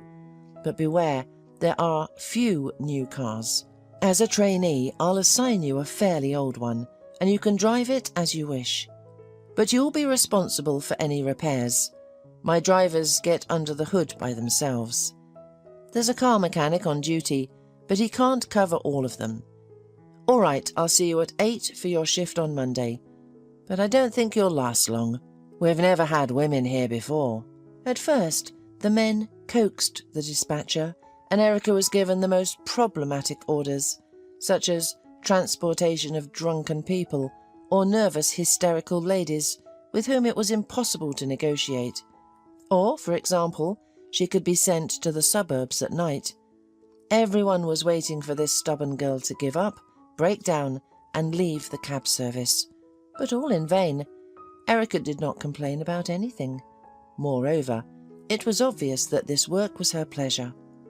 The old car often failed, but the breakdowns did not stop Erica. She always rolled up her sleeves like a man and dug under the hood, often staying at work much longer than she should. As a result, she gained the respect of her colleagues, and they tried to help to support her. And if they made jokes, it was in a kind way, more for laughs, without any malicious intent. So the girl worked as a cab driver for 3 years without tiring. And 6 months ago, Erica's friends decided to make her a birthday present and invited her to a bikers meeting. They knew that Erica would be delighted, and this was better than any present for her. Indeed, she was fascinated by the show. Powerful motorcycles, brutal men with thick beards in leather jackets and black jeans, looking like real Vikings. It was there that she met Gregor. He too was among the invited spectators. The young people quickly found a common language and became friends. Erica immediately liked Gregor, a strong, muscular, confident man. He was a volleyball coach, and motorcycles were his hobby and passion. Gregor almost immediately liked the girl, especially when she dashingly made a couple of laps on the bike. Young people began to meet, and romance erupted, stormy and passionate. Erica was not initially bothered that Gregor did not offer her anything serious. They just loved each other and enjoyed life to the fullest. What's the hurry? They could rent a motorcycle and ride around the city all night in the wind. Erica generally loved freedom, speed, and extremes. At such moments, adrenaline was off the charts, and it seemed like happiness. They loved each other passionately and fiercely, and each time was like the last. Everything burst like a soap bubble instantly when Erica realized she was pregnant. Gregor did not swear or shout. He just shamefully disappeared from the horizon, did not pick up the phone, and pretended not to know her when they met. Not only that, he immediately found a replacement for Erica, a rich girl. Erica saw with her own eyes how her ex-lover was kissing another woman in front of everyone, and it became clear to her that everything was over between them. Erica was so bitter, hurt and scared that she even considered doing something rash at first. She recalled her joyless childhood and how her mother could not manage alone. She realized that she had nowhere to turn for help as well. So why start down this path? To condemn the child to a life of agony? Erica even went to the clinic and signed up for the termination, but the day before, an incredible event forced her to radically change her mind. Erica was giving a ride to a passenger. Judging by her colourful scarf and long dress, she was a gypsy. As the woman was getting out of the car, she touched Erica's palm and said, looking intently into her eyes, "Everything will be all right, my dear. Don't be sad. A son will be born, and then a daughter. You won't have to wait long. Your happiness is already on your doorstep." The woman left the car, and Erica kept sitting there, frozen as if she were a statue. It cannot be said that the girl unconditionally believed the gypsy. She was not of that character, but nevertheless she did not go to the clinic and kept the child. She firmly decided that she would raise him herself, without any scoundrels like Gregor, or even worse, nasty stepfathers. After she made the decision, it became much easier for her. She had a goal to earn as much as possible so that it would be enough for the first time to sit with the child until he went to daycare. So she worked hard and did not spare herself. She had no toxicosis at all, but her back often ached and her legs swelled a little from sitting for long periods of time. Mrs. Mans was also on her mind, and one day Erica thought, "I should visit her. It won't cost me anything, and it will be nice for the elderly woman. She must be sad and lonely there." Erica understood better than anyone how bad it was in such places, even if they fed and clothed her. The next day she took an hour out of her schedule, bought a nice bouquet of flowers and some fruit, and went to see the old woman. Mrs. Mans was so happy to see her that she burst into tears. She hugged the girl as if she were her own granddaughter and said, "Thank you, Erica. You have a kind heart. You didn't forget the old woman. It's so sad here. Everything's so strange. At home the walls healed me, but here it's a pity I have no health left at all. I can't eat properly. My hands are shaking. I spill everything on myself." They chatted a little and Erica went back to work, but the happy Mrs. Mans did not let go of the bouquet of flowers until nightfall, sitting dreamily by the window. From that day on, Erica visited Mrs. Mans almost every day for a little while, and on weekends she could stay with her for half a day. The girl noticed that it was cold in the ward and brought warm woolen socks and a shawl to Mrs. Mans. The elderly woman was touched by such care and began to call Erica her granddaughter. Every day they grew closer to each other. They would sit in the park of the boarding house for a long time and talk to each other. They often crumbled a loaf and fed the pigeons, who enjoyed their treats. One day Erica asked the old woman for advice on caring for the baby, and Mrs. Mans shared her wisdom and personal life details. "I look at you, Erica. You look so much like Cindy, my daughter. I loved her so much. Who would have thought it would turn out like this? She was smart, she studied well, and we had such high hopes for her with my husband. Where did that ugly foreigner come from? Arthur, damn him, he made my girl's head spin, and just imagine, he was married. Cindy couldn't resist, she went on a wild spree. Soon, as if by bad luck, she got pregnant. When my husband found out, it was such a scandal. He said she disgraced our family and brought shame upon us. That scoundrel denied everything and almost immediately disappeared. He said, 'I don't know anything. It's not my child. Who knows from whom your daughter got pregnant?' Cindy was mortally offended by us for going to him to find out the truth, and she left after him. That's the whole story. I haven't heard a word from her any more. Where is she? How does she live? I don't know anything. 100 times we regretted scolding her. We should have accepted her. We could have raised a grandson together and forgotten everything in time. She's not the first and she's not the last. So don't even think about regretting the baby. Love him, raise him, and the most important thing is that you're together. When he grows up, there will be someone to give you a glass of water in your old age." 3 months had flown by. It was the day off, and Erica had been in the kitchen since the morning. Though she didn't know how to cook, Erica tried to make sure the cutlets wouldn't burn. She wanted to treat Mrs. Mans to something homemade. Suddenly the phone rang. "Erica Clark? It's from the nursing home. Mrs. Mans gave us your number yesterday. She suddenly felt bad and unfortunately died during the night. Please accept our condolences. Who will take care of the funeral? Does she have at least distant relatives?" Erica silently hung up the phone, unable to answer. She sobbed and felt terrible, as if she had really lost her grandmother. Without hesitation, she spent the money she had so scrupulously saved for the birth to take the old woman on her last journey, as befitted. Her conscience was clear. Erica was especially touched by the dried flowers from her bouquet, lovingly placed between the pages of Mrs. Mans' prayer book, which was given to her by the nurse. To avoid being so dreary, Erica went to work, taxiing day and night, until Mr. Robbins literally chased her to maternity leave. "Erica Clark, are you completely out of your mind? Or maybe you've decided to give birth right at the workplace?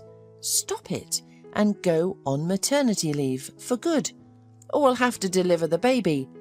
Don't worry, we'll always find a place for you when the baby grows up. We need people like you." So Erica had to go on maternity leave. The very next day, a notary, a middle-aged man with a folder in his hands, suddenly came to her home. What he told the woman shocked her. It turned out that Mrs. Mans had left a will and signed over her house to Erica. Along with the will, he gave her a letter. "I've been instructed to hand this to you personally. Here are the keys and documents. Now you are the rightful owner of the house. Congratulations. Excuse me, I have to go. I have a lot to do. Goodbye." The bewildered Erica sat down in an armchair, opened the letter with shaky hands and began to read it.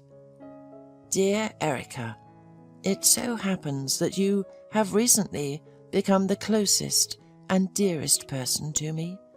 You can't even imagine how important and necessary your visits were to me. It is so warming to know that someone needs you. Thank you for your kind heart, nice presents, and heartfelt conversations. You just warmed up my senile soul, frozen from loneliness and indifference. So the least I can thank you is my old house. I hope you will not sell it for nothing, but restore it and live in it with your child. I would like that very much. It has a piece of my soul in it. And I'll also give you a piece of advice. If you want to heat the fireplace in the fall, don't be rushing and take a good look at it. Goodbye, darling. I'll give you a big hug. Take care of yourself and the baby. Sincerely loving you, Mrs. Mans." Erica wept quietly and remembered the elderly woman's dry hands and eyes full of inexpressible longing. Active innately, Erica, despite the impressive term of her pregnancy, decided to move into Mrs. Mans' house and slowly put it in order.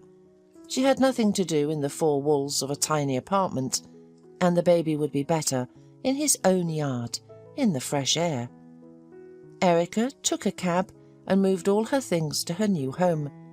In fact, the woman was terrified about the future.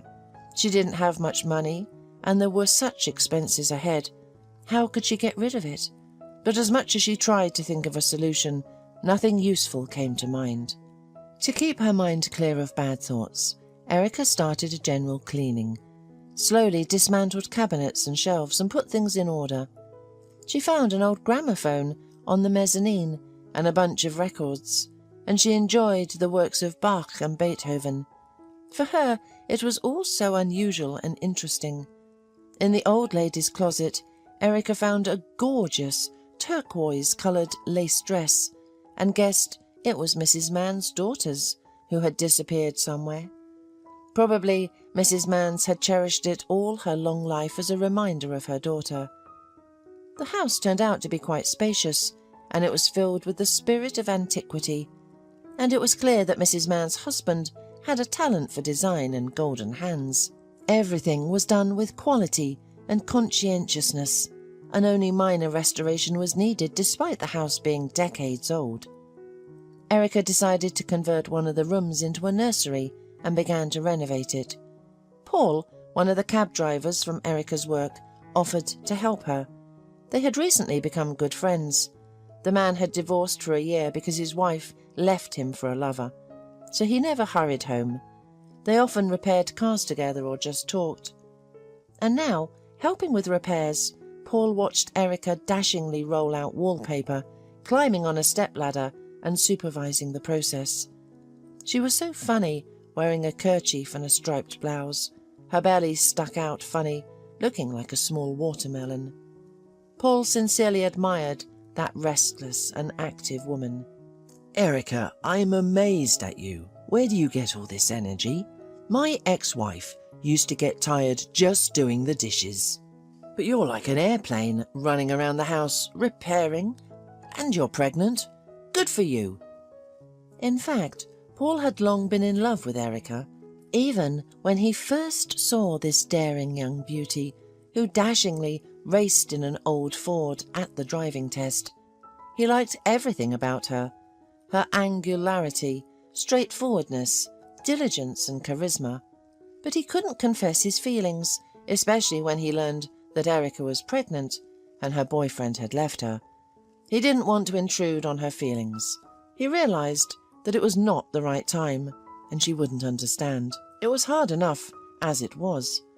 So he decided to be there for her as a best friend and let time show what would happen. Meanwhile, Erica did not notice his fiery feelings, as she did not care about them. Days went by and it was getting colder, so one day Erica decided to make a fireplace. "Paul, could you bring a couple of piles of firewood and let's try to light it up? Maybe before winter comes. I should call a chimney sweep if there are any problems." While Paul worked outside with the wood, a restless Erica couldn't stay still. She climbed inside the fireplace with a flashlight, despite her huge belly, to check if it had crumbled from old age. Suddenly she found an object and began to pull it. Eventually she fell to the floor, along with a pile of dust and soot, and began to sneeze. But curiosity got the better of her, and she immediately began to unwrap the mysterious package. It was a box. She opened it and gasped. There were all sorts of jewellery there, gold chains, bracelets and stones, and gold coins. Erica shrieked.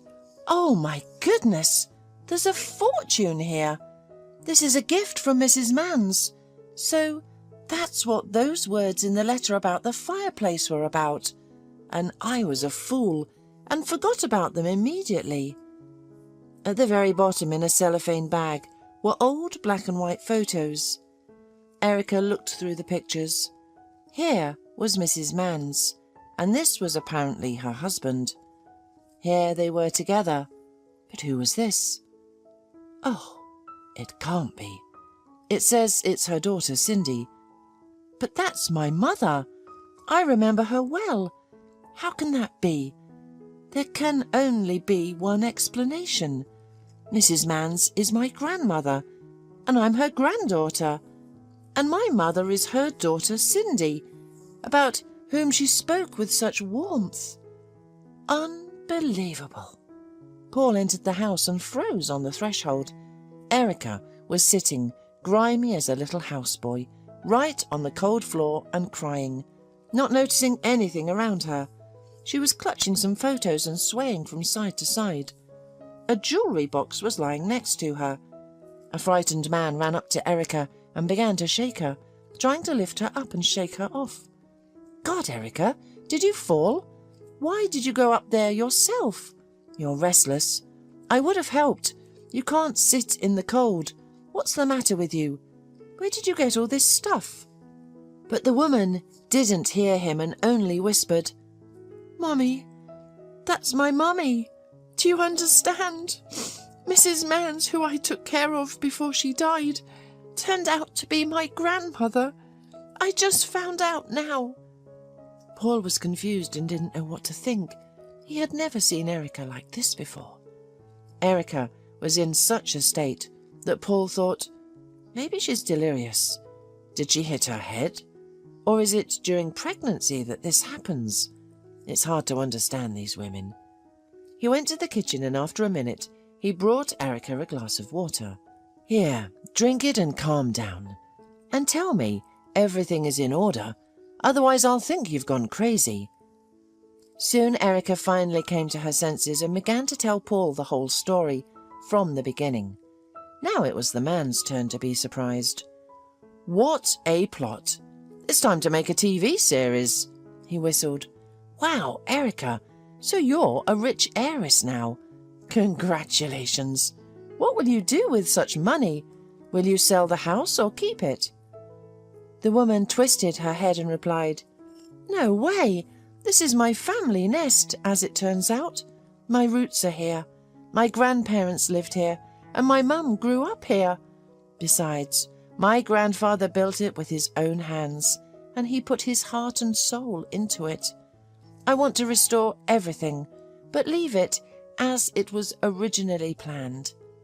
Now I'll live here, and then my children. I'll donate some of the money to the nursing home. After all, no matter how you look at it, they really do a good deed and help alleviate the suffering of the elderly in their last days of life. And they don't have enough funding. I saw everything with my own eyes. I also dream of a new car, and I need to put aside a lot for childbirth. In general, my head is spinning with all this. I have not yet come to my senses. Paul suddenly looked intently at her and said, You know what, Erica? Marry me. I've been loving you for a long time. You'll give birth to a boy, and we'll live like everyone else. I'm all alone after my divorce without a family. All day long I'm either spinning the steering wheel or getting bored in an empty apartment. Erica suddenly jumped up and down and exclaimed, Paul, it's no joke. I'm carrying someone else's child, not yours. Are you sure you can accept, love, and raise him as your own? That's just it. Do you know how I grew up? Shall I tell you? I was beaten and abused so badly by my stepfather that I was taken from him to the orphanage. He never called me anything but a little brat. I hated him so fiercely that when I heard from the nurses that he had been drunk and burned alive, I didn't feel sorry for him one bit. Can you imagine? I'm so sorry. But no, I don't want my baby to have that kind of childhood. And I'll tell you more. I'm not my mum, and I'll smack anyone who hurts my child. And that's the end of it. I have to live alone for the rest of my life. And let's end this conversation. Or do you want to propose to me out of the blue because of money? I do not understand. What's the catch? Paul was deeply offended and turned pale. He stammered, Why do you judge everyone by one person? You shouldn't do that. Can't you see how hard I'm trying to make you notice that I love you? What does your money have to do with me and my feelings? What the hell are you talking about? Just say so if you don't like me. You've turned me into a sadist and a greedy demon. You can live like you want, with your obnoxious temper, as you wish. Erica struck a pose and pointed to the door, saying, Okay, thank you for your help. Have a good day. I won't keep you any longer. Paul bulged his eyes and also shouted, Have a nice day. And so they parted, shattered to pieces, when only an hour ago they were peacefully gluing wallpaper. Erica fell tiredly onto the sofa. She was angry. Well, let him roll. We'll live on our own, won't we, Sonny? We don't need anyone. These men are nothing but trouble. She stroked her stomach and felt better. The unbearable longing receded, and Erica went through the pictures she had found inside the fireplace. Her mother was so young and happy in the pictures. "Mummy, how could it be? You had such great parents. Why did you break up with them forever?" "Yeah, the grandfather looks like a strict and serious man. It's clear that there was no fun with him." Erica clutched these pictures as the most precious thing she had, and in fact they were pieces of her family's history. A couple of days later, Erica actively began to fulfill her wishes and sincerely thanked her grandmother for her generous gift. She transferred a decent sum to the account of the nursing home and bought a new car. She hired specialists, and they started restoring and repairing the house according to her personal sketches. But the closer her due date approached, the harder it became for her to focus. Erica became clumsy, and it was harder and harder for her to get up in the morning. And most importantly, no matter what she was doing, her thoughts still returned to Paul. She had already regretted many times that she had treated him so harshly, insulted him, and offended him for no reason.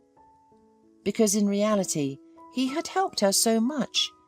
And if you put your hand on your heart, she really liked him, in the depths of her heart. Her sadistic stepfather and Gregor's despicable act had completely discouraged her from letting any man into her soul. She had built a brick wall around herself and panicked at the thought of being offended, deceived, or betrayed again. Paul also missed Erica. This bold and self-sufficient woman had fallen deep into his heart. He realized with his mind that in many ways she was right, and he had chosen the wrong moment, as if on purpose. Taking responsibility for someone else's baby was a complicated matter, but he was ready to try, to make every effort to accept and love this little man who was about to be born.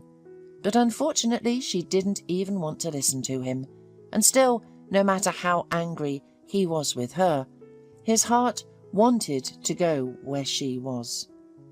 He was worried because the birth was coming and Erica was all alone in the house. How would she cope? Anything could happen, right?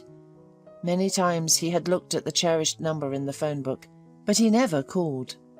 One day, while Paul was reassembling a car in the garage, he overheard other drivers' conversations.